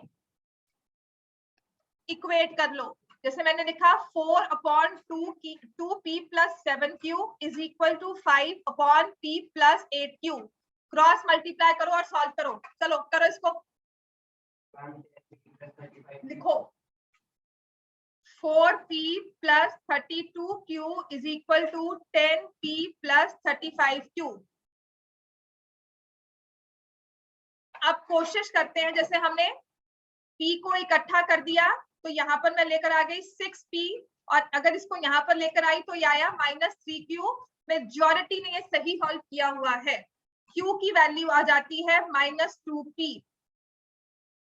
मेजॉरिटी ने जिसने क्वेश्चन किया है उसने ये सही सॉल्व किया है। q is equal to 2p। तुमने भी यहाँ तक तो किया ही हुआ मेरे हिसाब से, है ना? हाँ, q 2 नंबर मिले। हाँ हाँ, -3 को यहाँ लेकर आ गए, -2q। अब आप चाहे सेकंड और थर्ड लो, चाहे फर्स्ट और थर्ड लो, आपको लेने ही पड़ेंगी। जो इजी लगती है वो ले लो। अब 5/p + 8q, q लिया मेरी मर्जी है बस। अब इसमें मैम ये ले सकते हैं, बिल्कुल ले सकते हैं। ये नहीं कि मैंने इन दोनों को दोबारा सॉल्व करके इक्वेशन अलग से बना ली, ठीक है? आप फर्स्ट और थर्ड को भी इक्वेट कर सकते हो। इसको क्रॉस मल्टीप्लाई किया, 10q - 5p + 5 2p + 16q। समझ में आया? अब यहां से अगर सॉल्व करोगे तो ये आ जाएगा -6q - 7p + 5 = 0। आराम से एक एक स्टेप लिखा करो, जल्दी मत करो। अब क्या करना है, q को p पे सब्स्टिट्यूट करना है, q को सब्स्टिट्यूट करना है। Here I am using my substitution method. तो जहां q है वहां पे क्या आ जाएगा, 2p -6 × -2p - 7p + 5 = 0। ये प्लस हो जाएगा 12p - 7p + 5 = 0। 4 स्टेप लिखा करो यहाँ पर। 5p + 5 5p + 5 = 0। p की वैल्यू क्या आ जाएगी, -1। मैं एक स्टेप में लिखती हूँ, आप इसको ऐसे लिखो, 5p = -5। नहीं लिख रहे हम, सही था, फिर भी लिखो। बाकी सब सही था, अगर ये सही था तो क्यों नहीं? हाँ लिखो फिर, p = -1। समझ में आ गया? Are we clear? Be very clear about your calculations and values। यहाँ पर जैसे किसी ने मल्टीप्लाई करते हुए इसको -12 भी लिख दिया। अगर मैं पेपर चेक करने में टाइम लगाती हूँ ना, तो मैं सारी चीजें देखती हूँ। मैं आंसर पहले देखती हूँ कि किसने सही किया हुआ है। अगर आंसर सही आ गया, then I just see the paper, कहाँ पे पूरा क्वेश्चन, कहाँ पे गलती मतलब ठीक किया है, और कुछ ऐसे फंडामेंटल कोई गलती नहीं की हुई। जहां आंसर गलत होता है पहले मैं देखती हूँ गलती की कहाँ है उस बच्चे ने, ठीक है? तो आपकी गलती वो पॉइंट की हुई है, देखो सर्कल मार के मैंने लिखा होगा कि यहाँ गलती हुई है, इस स्टेप में गलती हुई है। समझ में आ गया? तो यहाँ से p = -1, p की वैल्यू -1 पुट करोगे तो q की वैल्यू क्या आ जाएगी, 2। Are we clear? बस इसके बाद इतना चेक कर लिया करो p और q को इसमें पुट करके कि क्या यहाँ पर वैल्यूज ठीक बन रही है कि नहीं। p की वैल्यू -1, q की वैल्यू 2। P की वैल्यू -1, Q की वैल्यू 2। ये सिर्फ ओरली चेक करना होता है, वेरीफाई करना होता है कि ये आ गया, मुझे और कुछ करने की जरूरत नहीं है। नॉट पॉसिबल वाला केस एग्जिस्ट नहीं करता, आपको सिर्फ एक बार वेरीफाई करना होता है इसमें। मोस्ट ऑफ द टाइम्स अगर क्वेश्चन दिया हुआ है तो वेरिफिकेशन वाला नहीं होगा, आपका आंसर आ जाएगा। पर जब आ जाता है प्लीज काउंटर में एक बार वेरीफाई कर लिया करो। समझ में आ गया? उससे दो फायदे होते हैं, एक तो क्वेश्चन अगर कुछ हुआ नॉट पॉसिबल वाला वो पता लग जाएगा, आपकी कोई गलती है वो पता लग जाएगी। समझ में आ गया? अगर हमारा सब्जेक्टिव पेपर है, थोड़ी कैलकुलेशन करके पता लग जाएगा कि मेरा आंसर सही है कि गलत है। जैसे मैंने आंसर ये निकाला था, किसी ने आंसर लिखा था -1 एंड -2, किसने लिखा है 1 एंड -2, तो मैंने अपना आंसर काउंटर चेक किया। कैसे किया? इसमें वैल्यू पुट कर, and I substituted both the values की -1 और 2 के साथ आ रहा है, -1 एंड -2 के साथ नहीं आ रहा, तो उसका गलत है, मेरा गलत नहीं है। समझ में आ गया? राइट? तो दिस इज ये क्वेश्चन, ये वाला क्वेश्चन आपका फुल फ्लेजेडली 3 मार्क्स में आ सकता है। इनफाइनाइटली मेनी का ही आएगा। यूनिक वाले वो जो मैंने 1-1 मार्क में करवाया ना, वैसे वाले आएंगे, यूनिक या पैरेलल लाइंस वाला। अब नेक्स्ट था क्वेश्चन नंबर 2, कंप्लीटली थ्योरेटिकल, कुछ नहीं करना। क्वेश्चन नंबर 2 में √5 इज इरेशनल, वो आप लंबा सा अपना प्रूफ कर दोगे। फिर इसने लिखा है 3 + √5 इज इरेशनल, ये प्रूफ करना है। तो आई थिंक गुरशान आपने लिखा था sum of rational and rational is also irrational, किसने लिखा था? √5 is irrational, sum of rational and irrational is irrational. मैंने मार्क्स दिए हैं बिकॉज ये लॉजिक बिल्कुल सही चलता है, आप 9th में पढ़कर आते हो। Sum of 2 rational and irrational numbers, product of rational irrational, है ना, वो पढ़कर आए हो। अगर लिखा है तो ठीक है, I can consider that case, but still ask your teacher. लेकिन अगर आपको यहाँ पर दिया हुआ है तो इसको आपको ऐसे ही प्रूव करना है, is equal to P/Q, squaring नहीं करते फिर इसमें, इतना लिखेंगे, √5 तो प्रूव कर लोगे रैशनल। अब यहाँ पर क्या करना, लेट 3 + √5 लिखो is equal to P/Q, where P and Q are co-prime integers। Ma'am को ना ये पूछना आपने कि मैम ये किसी टेस्ट पेपर में क्वेश्चन था या किसी असेंबली पेपर में क्वेश्चन था जिसमें लिखा था √5 इरेशनल और साथ में ये दिया हुआ था, तो अगर मैं ये लिखूं तो चल जाएगा कि मुझे प्रूव करना, ठीक है? P and Q are co-prime integers and Q is not equal to 0। जब आपके पेपर में ये क्वेश्चन आया है ना, तो आपको नहीं लिखना है sum of rational and irrational is irrational. By fundamentally ये गलत होना चाहिए आपका, क्योंकि हमें इसका प्रॉपर प्रोसीजर आपके एनसीईआरटी में दिया हुआ है। अच्छा, अगर अपने मैम ने कहा है ना यहाँ A/B भी लिखना, तो फिर वो A/B लिखना, राइट? P/Q नहीं लिखना, A/B भी लिख सकते हो अगर टीचर्स ने आपको स्कूल में कहा है तब। तो P/Q आ गया, where P and Q are co-prime integers, Q is not equal to 0। फिर हम क्या करते हैं, √5 यहाँ ले गए, P/Q -3।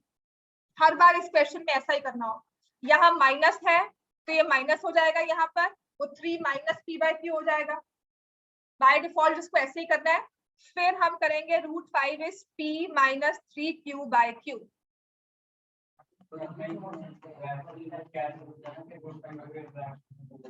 हाँ, तो फिर आपको लिखना पड़ेगा, हद से हद बस इतना कर लो, क्योंकि कभी कभी यहाँ पर 2 लिखा होता है, तो यहाँ पर फिर आप ये लिख सकते हैं, ठीक है? दैट इज वही कहते हैं ना, teachers get very weird school में कि नहीं इसको आगे भी सॉल्व करना था, क्यों नहीं किया। मैं कह रही हूँ ना, मैं तो मार्क्स दे दूंगी, मैंने तो उसको भी दे दिया मार्क्स। टीचर्स आपकी हो जाते हैं कि नहीं इसको आगे सॉल्व करो, तो एक स्टेप एक आदत बांध दो कि हमने लिख लिया है, ठीक है? लिख कर आओ, नहीं लिख कर आओ, उस पर मार्क्स मिले ना मिले वो आपकी मर्जी है, पर teachers sometimes they get weird and they से नहीं इस पे ऐसे करना था, यहाँ पे ये स्टेप नहीं लिखा। अब आप यहाँ लिखोगे since P and Q are integers, या the right hand side is rational, √5 जो कि ये left hand side is irrational। A rational number is not equal to irrational number, hence our assumption is false। this contradicts our assumption, ठीक है? Your assumption is contradictory, जो भी आपको ma'am ने कहा है स्कूल में वैसा कुछ लिख दो, hence 3 + √5 is irrational। इतना समझ में आ गया हमें? ठीक है, अब आ जाओ क्वेश्चन नंबर 1, ग्राफ निकालो सब।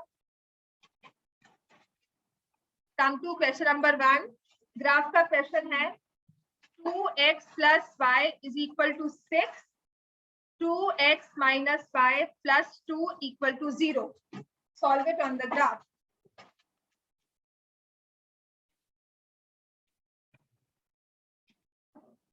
हाँ जी, रूम लॉक है ना, मतलब वैसे बंद है ना, नीचे वाला दादी रूम तो मुझे दे दो, तुमसे लेकर जा रहा उस पे रख दे फिर। 2x plus y equal to 6, पहले तो इसके पॉइंट्स लिखो। आपको इन कम से कम 3 पॉइंट्स लेने होते हैं और 3 पॉइंट से एक लाइन बनेगी। आपको ये भी पता है इनका सॉल्यूशन क्या होगा, तो आप क्यों नहीं वो कॉमन पॉइंट निकाल लेते? हम क्यों इतना दिमाग लगाकर वो कॉमन पॉइंट नहीं निकाल लेते जो इन दोनों में कॉमन आएगा, विच इज 1/4। समझ में आया? एक कॉमन पॉइंट निकल गया, आपका पास एग्जैक्ट इंटरसेक्शन पॉइंट आ जाएगा।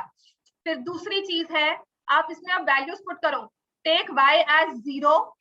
फिर मैं हमेशा कहती थी कि आपके पॉइंट्स आने चाहिए, हाँ, and take x as 0, y की वैल्यू क्या आ जाएगी 6। ले लो, मैं तो कह रही हूँ जितने मर्जी पॉइंट्स लो, एक पॉइंट वो रखो जो आपस में इंटरसेक्शन पॉइंट हो। अब आपने यहाँ पर टेक y एज 0, x की वैल्यू क्या आ जाएगी -1, किसी ने 1 लिखी हुई थी, और अगर मैं x को 0 लेती हूँ तो y की वैल्यू क्या आ जाती है 2। मैं हमेशा प्रेफर करती हूँ आपके x एक्सिस और y एक्सिस के point in case they are integers. अगर 3/2 होगा मैं कभी नहीं लूंगी 0 पुट करने पर, but in case they are complete numbers, integers आते हैं ना प्रॉपर्ली, तो मैं फिर हमेशा वो अपने काउंटर, अपने बॉर्डर लाइन वाले पॉइंट्स लेती हूँ। ग्राफ पेपर निकालो और इनको ड्रॉ करते हैं।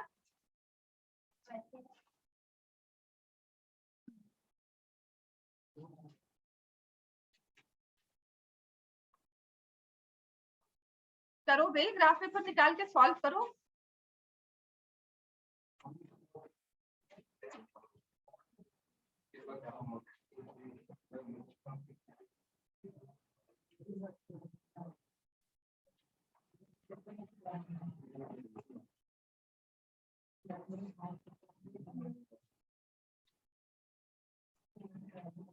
बस करो,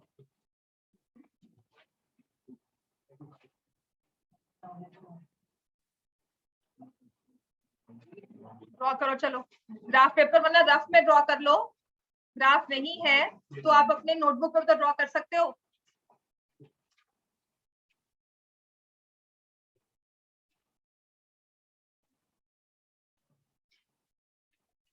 तो मेरे पास जो पॉइंट्स आए थे लाइंस के, वो कौन से थे? For the first line 2x plus y, for the first line जो थी 2x plus y equal to 6, जो मैंने पॉइंट्स लिखे थे 143006, 143006, ठीक है, क्योंकि मैंने 10 का स्केल लिया है। 14 पॉइंट मेरा यहाँ पर होगा, दिस इज 2।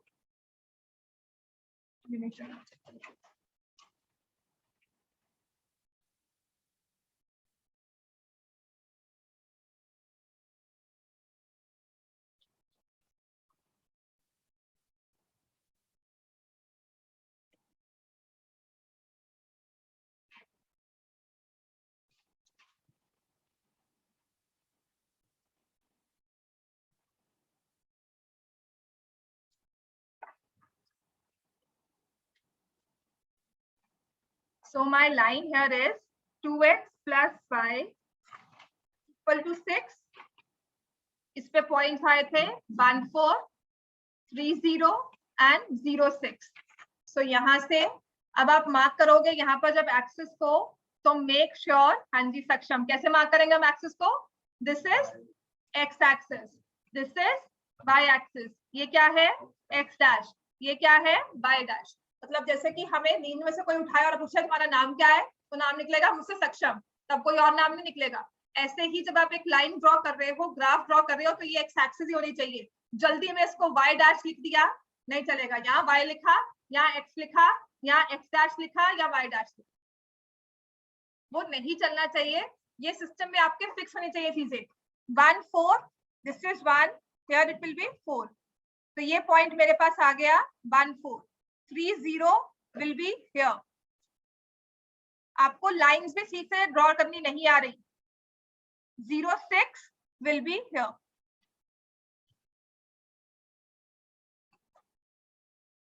ये पॉइंट है 0 6 का। अब इन तीनों को आशवी आपको दिख रहा है? ग्राफ पेपर विजिबल है? Yes ma'am.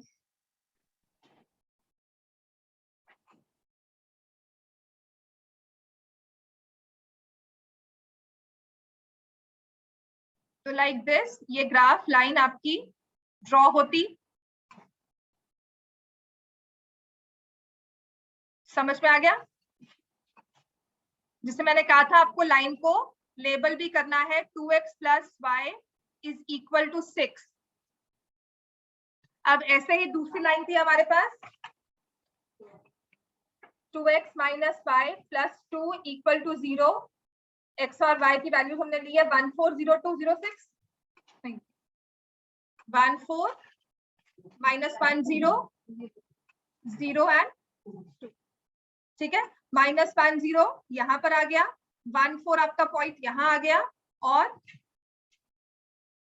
0 2 0 2 ये वाला। समझ में आ गया? तो इन तीनों के साथ आपने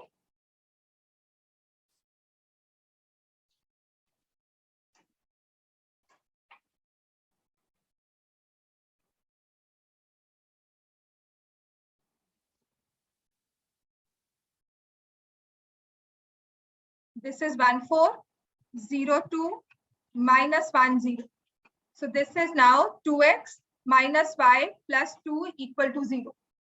फिर उसने कहा था कि इस लाइन ने इन दो लाइंस का x एक्सिस के साथ और y एक्सिस के साथ ट्रायंगल फॉर्म होता है। तो इसका मतलब जब भी ऐसा क्वेश्चन आपको आएगा, माइंडेड कोऑर्डिनेट भी कर लोगे ना, तो आपको एरिया ऑफ ट्रायंगल नहीं है।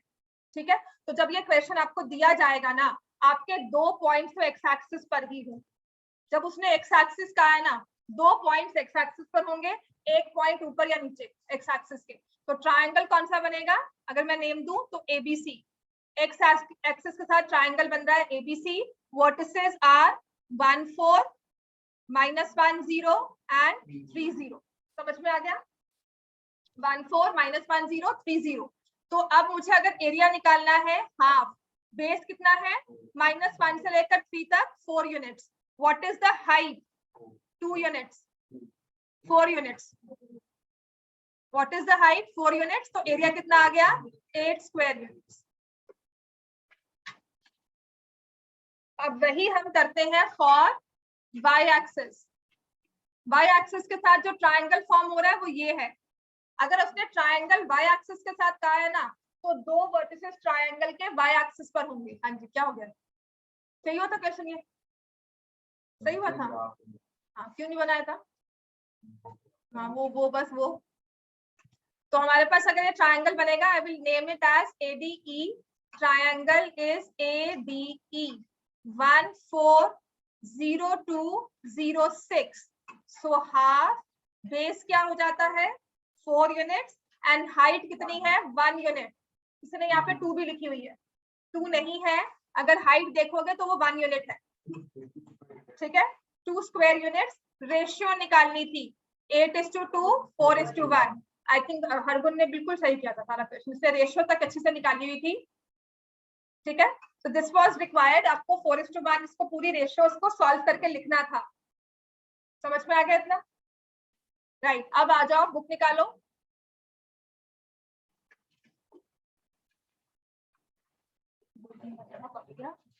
ये पूरा पेपर कल सॉल्व करके लाकर मुझे दिखाना है यहाँ पर। कल आपकी क्लास रेगुलर जो चल रही है वैसा ही होगी, नहीं जो नए क्वेश्चन सॉल्व हुए थे वो भी सारे दोबारा से पूरा पेपर सॉल्व करके लेकर आना है। हाँ, नहीं कल 2:30 क्लास नहीं है।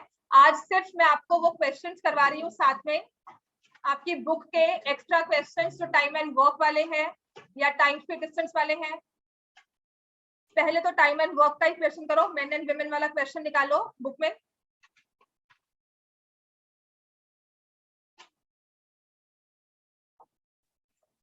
कंसेंट फॉर्म किस किसका रहता है?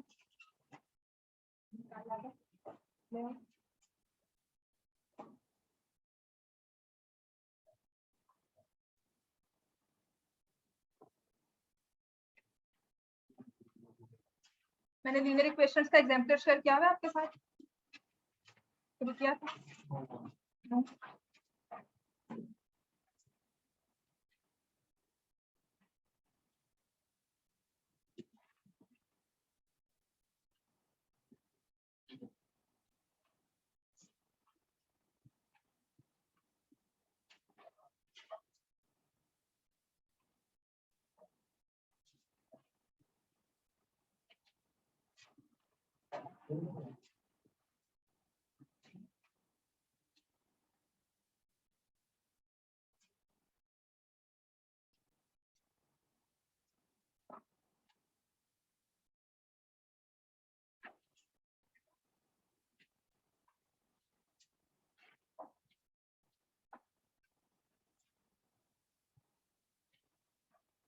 आपके एग्जाम्पल में जो अब यानी क्वेश्चन आपको टेस्ट पेपर में दिया था वो एग्जाम्पल का ही क्वेश्चन है, सैंपल क्वेश्चन नंबर 4। एग्जाम्पल मैंने शेयर किया हुआ है ग्रुप में,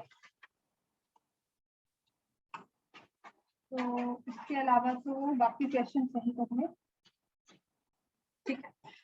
चलो अब आ जाओ एक्सरसाइज 3.5 है 3.6। एक्सरसाइज 3.6 क्वेश्चन नंबर 2 का second part. 2 5 men, page number 67।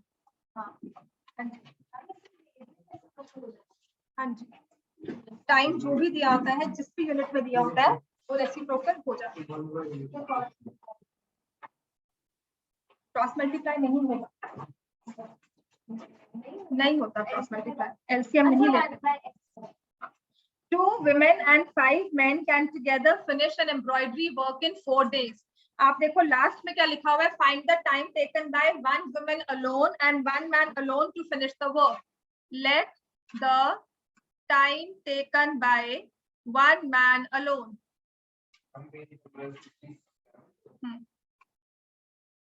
X is let the time taken, पहले 1 woman लिख लो बिकॉज ऑर्डर में वही दिया हुआ है। Let the time taken by 1 woman alone by 1 man alone. Why days? तो फिर हम लिखते हैं 1 day work of 1 woman 1 by X।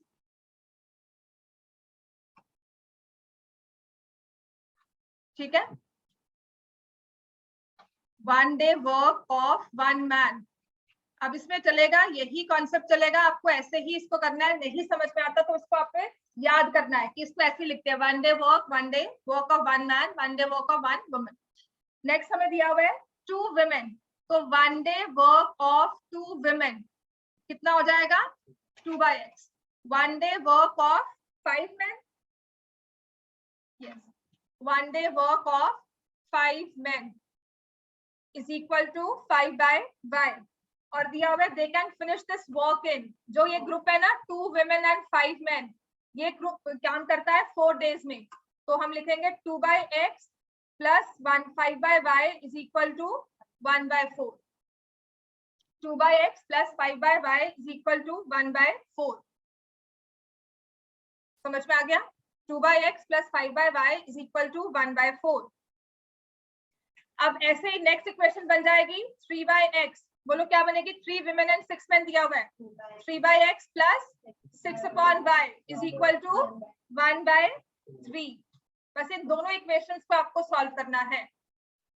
यहाँ तक पहुंच जाओगे, इक्वेशंस अपने आप आपको बाद में तो सॉल्व करनी आती है। 1 by X को A लेना है, 1 by Y को B लेना है, या P and Q लेना है, and then you have to proceed.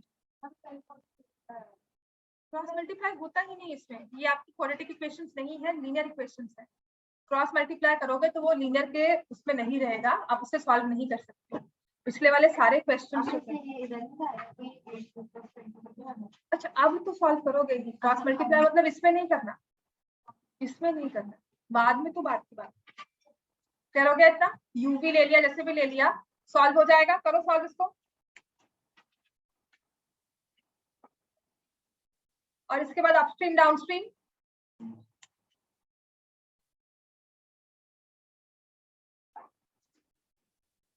Two by x plus 5 by y equals to 1/4, 3 by x plus 6 by y equals to 1/3।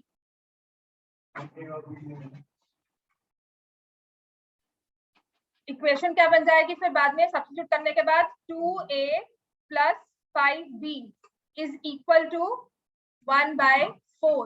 Next हमारे पास है 3a plus 6b is equal to 1/3। हाँ, इसके बाद इसे solve कर रहे हो तो क्रॉस मल्टीप्लाई होगा, पहले नहीं करेंगे। पहले तो अगर दिया होता है तब भी हम नहीं करते। अब इसको अगर सॉल्व करना है तो I will multiply this with 9 and multiply this with 8। ठीक हो गया? तो 72a plus 180b is equal to 9, 72a plus 144b is equal to 8। Subtract किया, ये खत्म हो गया। यहाँ से हमारे पास आ जाएगा 36, b is equal to 1, b is equal to 1/36। b की वैल्यू यहाँ पुट कर दो, 8a plus 20/36 is equal to 1। 8a is equal to 1 minus 20/36, 36 minus 20/36, 16/36। तो आपके पास आ गया 8a इज इक्वल टू 16/36। यहाँ से कैंसिल हो गया, ये 9 है ना, नहीं 18 सॉरी। a की वैल्यू आ जाएगी 1/18।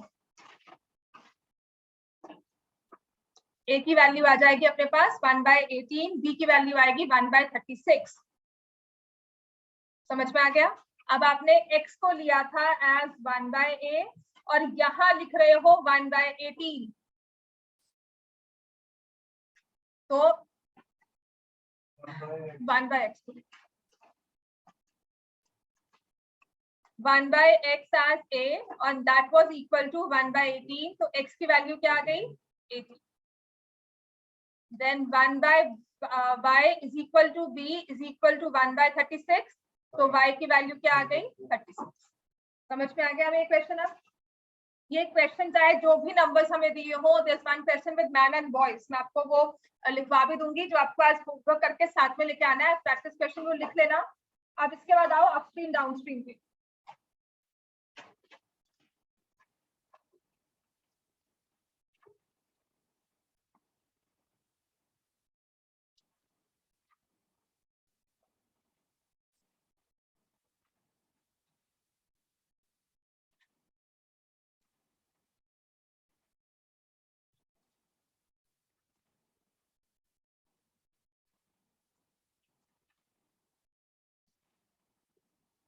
चलो नेक्स्ट लिखो।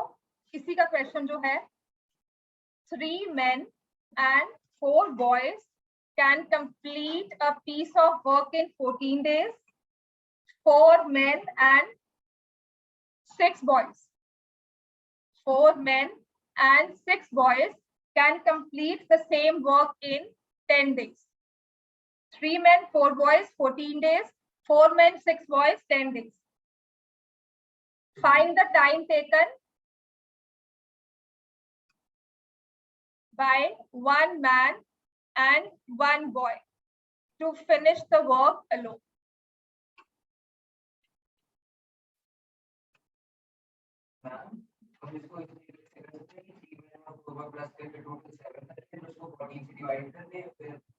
एफिशिएंसी सेम नहीं, एफिशिएंसी सेम नहीं होती, तभी इसको 7 नहीं कर सकते। इक्वेशन क्या फॉर्म होगी? Let the time taken by 1 man is x days, 1 boy is y days। Equation क्या फॉर्म करोगे इसमें? 3 by x plus 4 by y is equal to 1/14। Next क्या होगा? 4 by x plus 6 by y is equal to 1/10। अब इस चीज को आपको याद रखना है, हमेशा ऐसा ही क्वेश्चन दिया जाता है। इसमें और है ही नहीं, 2 क्वेश्चन अगर देखोगे।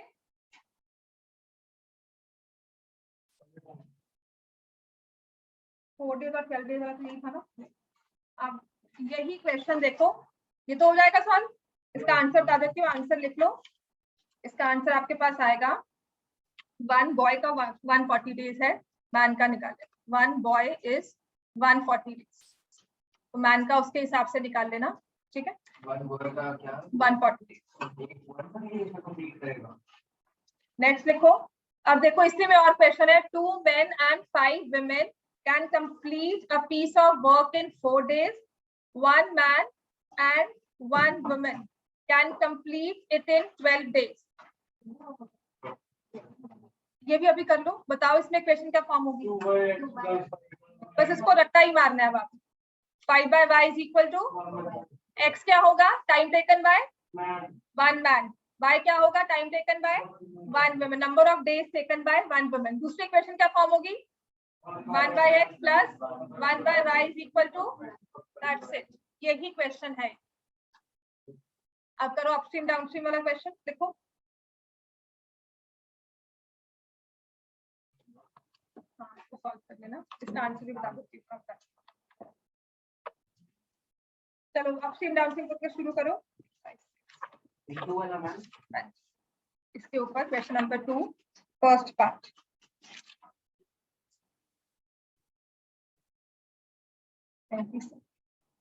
इसमें भी 1 मैन का टाइम दिया हुआ है। 1 man can complete the work in 18 days, ठीक है। तो उसके हिसाब से आप आंसर निकाल लेना, बिकॉज इसमें पूछा यही हुआ है, in how many days can 1 man do the work.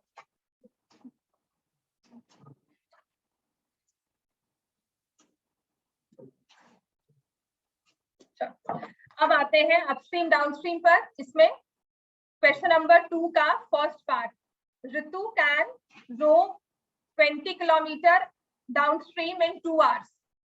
तो इसमें 2 ही चीजें लेनी है। अगर ये आप क्वाड्रेटिक इक्वेशन में होगा तो आपको एक मिसिंग नंबर दिया होगा, या स्पीड ऑफ बोट या स्पीड ऑफ स्ट्रीम। अगर लीनियर इक्वेशंस है तो दोनों ही मिसिंग होंगी। तो let the speed of the boat, let the speed of boat is equal to x kilometre per hour. अगर ये मीटर पर सेकेंड दिया हुआ तो आप मीटर पर सेकेंड लिखोगे। Let the speed of stream be y kilometre per our.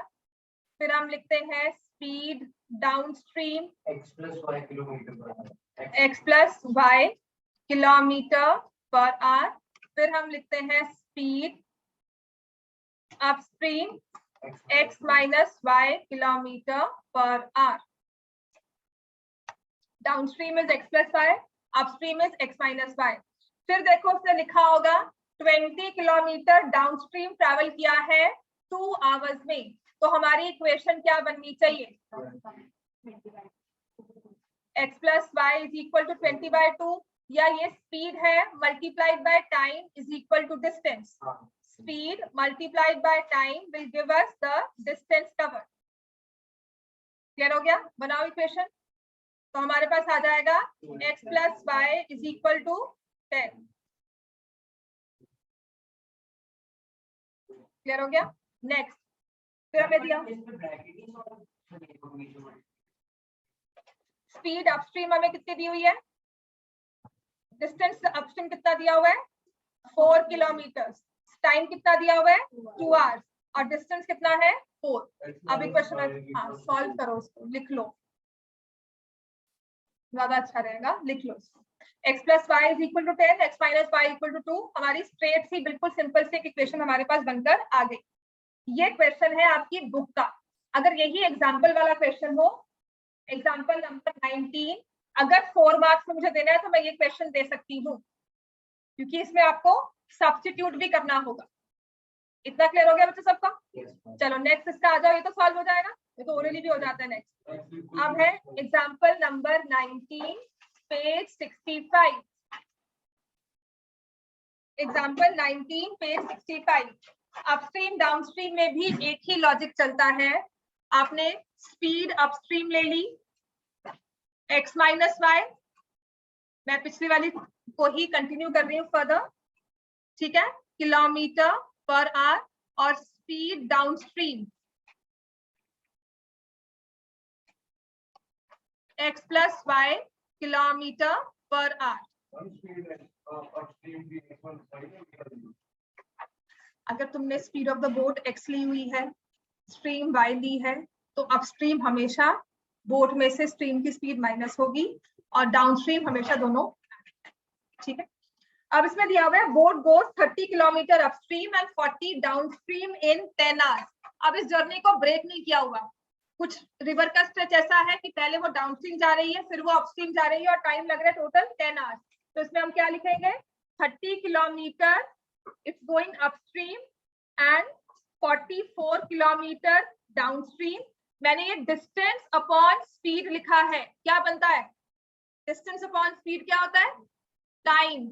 ऐसे ही ये भी डिस्टेंस अपॉन स्पीड, तो दोनों का इकट्ठा टाइम जो लगा वो कितना था, 4 आवर्स है ना, नहीं 10 आवर्स। डिस्टेंस अपॉन स्पीड दोनों ही केसेस में अपस्ट्रीम डाउनस्ट्रीम इकट्ठा बनकर हो जाता है 10 hours. This is my equation.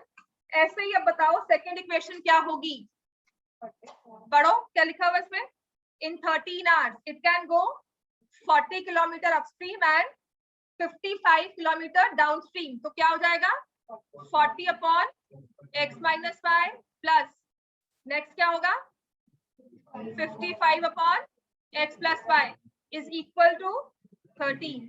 यही दो तरह के क्वेश्चंस है जो इसमें आते हैं, या तो आपको इंडिविजुअली दिया होगा इतना अपस्ट्रीम गए इतना टाइम लगा, इतना डाउनस्ट्रीम आया इतना टाइम लगा, या फिर आपको मिक्स करके दिया होगा कि कुछ अपस्ट्रीम कुछ डाउनस्ट्रीम टाइम लगा 10 घंटे, कुछ अपस्ट्रीम कुछ टाइम डाउनस्ट्रीम टाइम लगा 13 hours.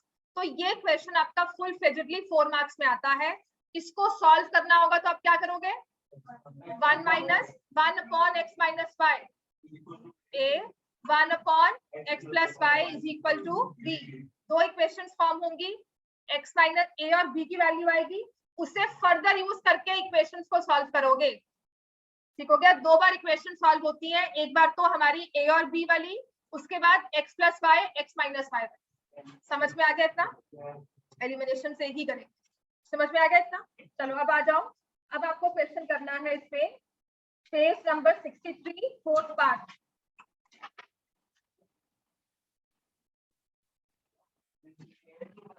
Page 63 fourth part, places A and B are 100 kilometer apart on an highway.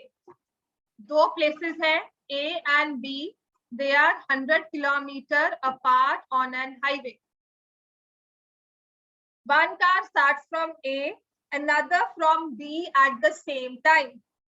If the car travels in the same direction at different speeds, they meet in 5 hours. If they travel towards each other, they meet in 1 hour. What are the speeds of the two cars? ठीक है, let the speed of car A is x kilometer per hour, speed of car B y kilometer per hour. They are moving in the same direction.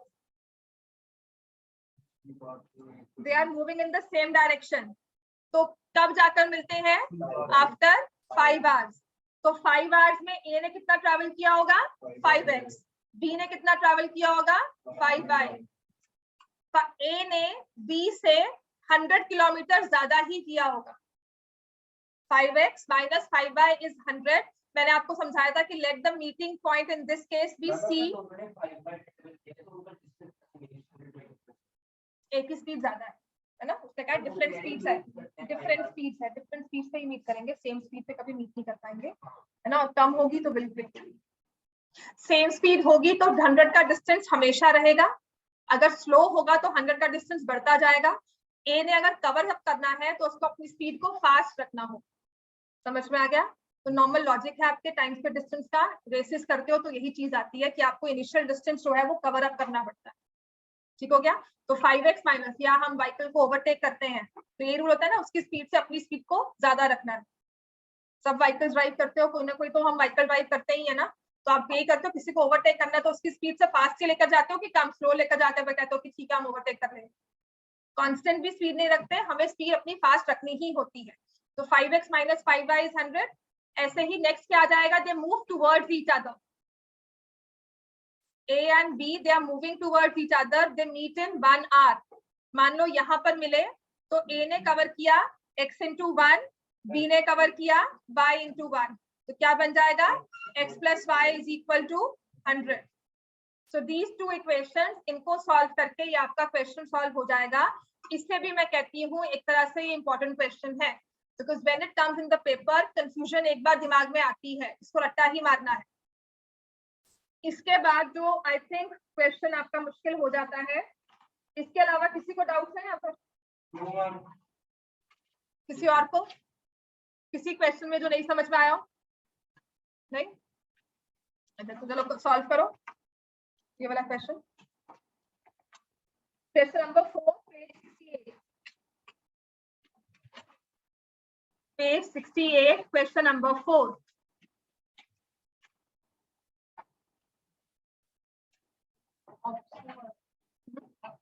हाँ तो करनी है यार, हाँ जी बिल्कुल करनी. इसका अगर नहीं आएगा तो क्वेश्चन नंबर 1 नहीं आएगा, बिकॉज इसमें 3 आ जाते हैं. और एक आपको करना है एक्सरसाइज 3.5 में से क्वेश्चन नंबर 2. हाँ जी बेटा है, मैं देख कर ही दे रही हूँ. करना है ये क्वेश्चन, बताओ करना है, करो. Question number 4 page 68. The students of class are made to stand in rows. If 3 students are extra in a row, there would be 1 row less. And if 3 students are less in a row, there would be 2 rows more. Find the number of students in the class. दो चीजें दी हुई हैं, number of rows and number of students in 1 row. तो हम क्या लिखते हैं, हमेशा आइडेंटिफाई करो आप वेरिएबल्स किसको लोगे. Let the number of students in 1 row is equal to x. Let the number of rows is equal to y.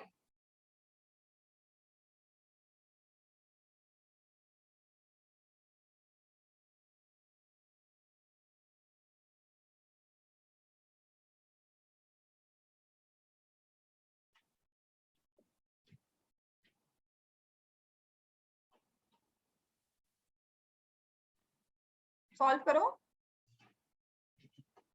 Total number of students कितने हो जाएंगे,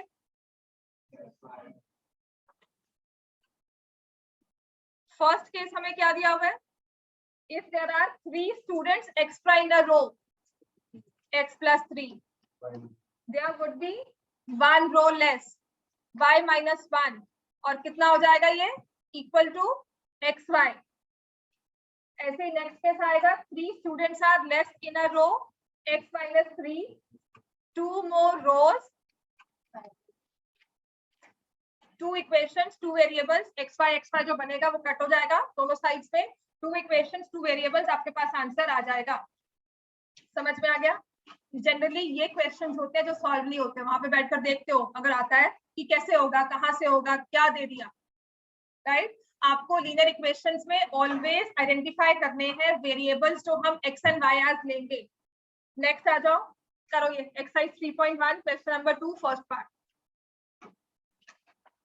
पेज नंबर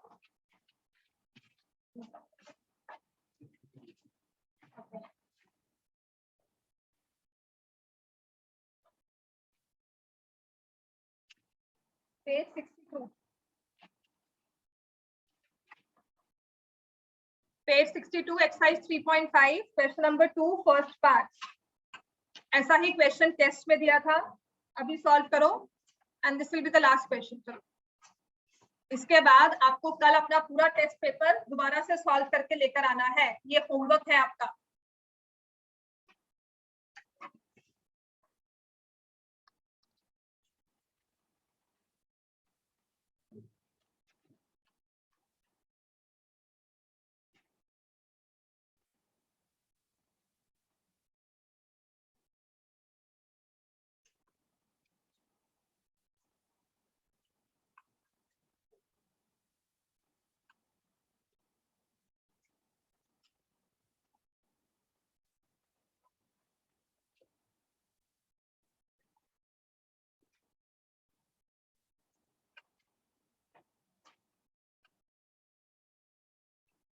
स्टार्टिंग हमारी कहाँ से होगी? For infinitely many solutions. Condition क्या होती है? A1 by A2 is equal to B1 by B2 is equal to C1 by C2. So 2 upon A minus B is equal to 3 upon A plus B is equal to 7 upon 3A plus B minus 2.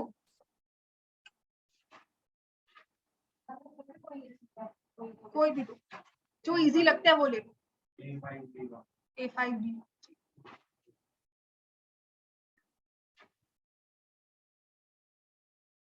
समझ में आ गया ये? आप first और second को equate करो, second और थर्ड को करो, फर्स्ट और थर्ड को। तीन आपके पास इक्वल टू, आपके पास तीन रेशियोज हैं, तीनों में से कोई भी दो लेकर इक्वेट करके ए और बी की वैल्यू निकालनी है और उस वैल्यू को वेरीफाई करना होता है। तो you have 2a plus 2b। पहले सॉल्व करो इसको, बैठ जाओ अभी, कोई बात नहीं, बैठ जाओ। 2a plus 2b is equal to 3a minus 3b। a is equal to, क्यों बंद किया? लिखो, करो सॉल्व, दिखा कहाँ लिखा, देखो, गो गेट। पूरा सॉल्व किया, एंड तक सॉल्व किया, ए और बी की वैल्यू आई है। सो a is equal to 5b, और अगर हम इन दोनों को सॉल्व करेंगे 9a plus 3b minus 6 is equal to 7a plus 7b। 2a minus 4b minus 6 equal to 0। a की जगह क्या पुट करना है? 5b। तो 10a minus 10b minus 4b minus 6 equal to 0। b की वैल्यू क्या आ जाएगी? 1, और उससे a की वैल्यू क्या आ जाएगी?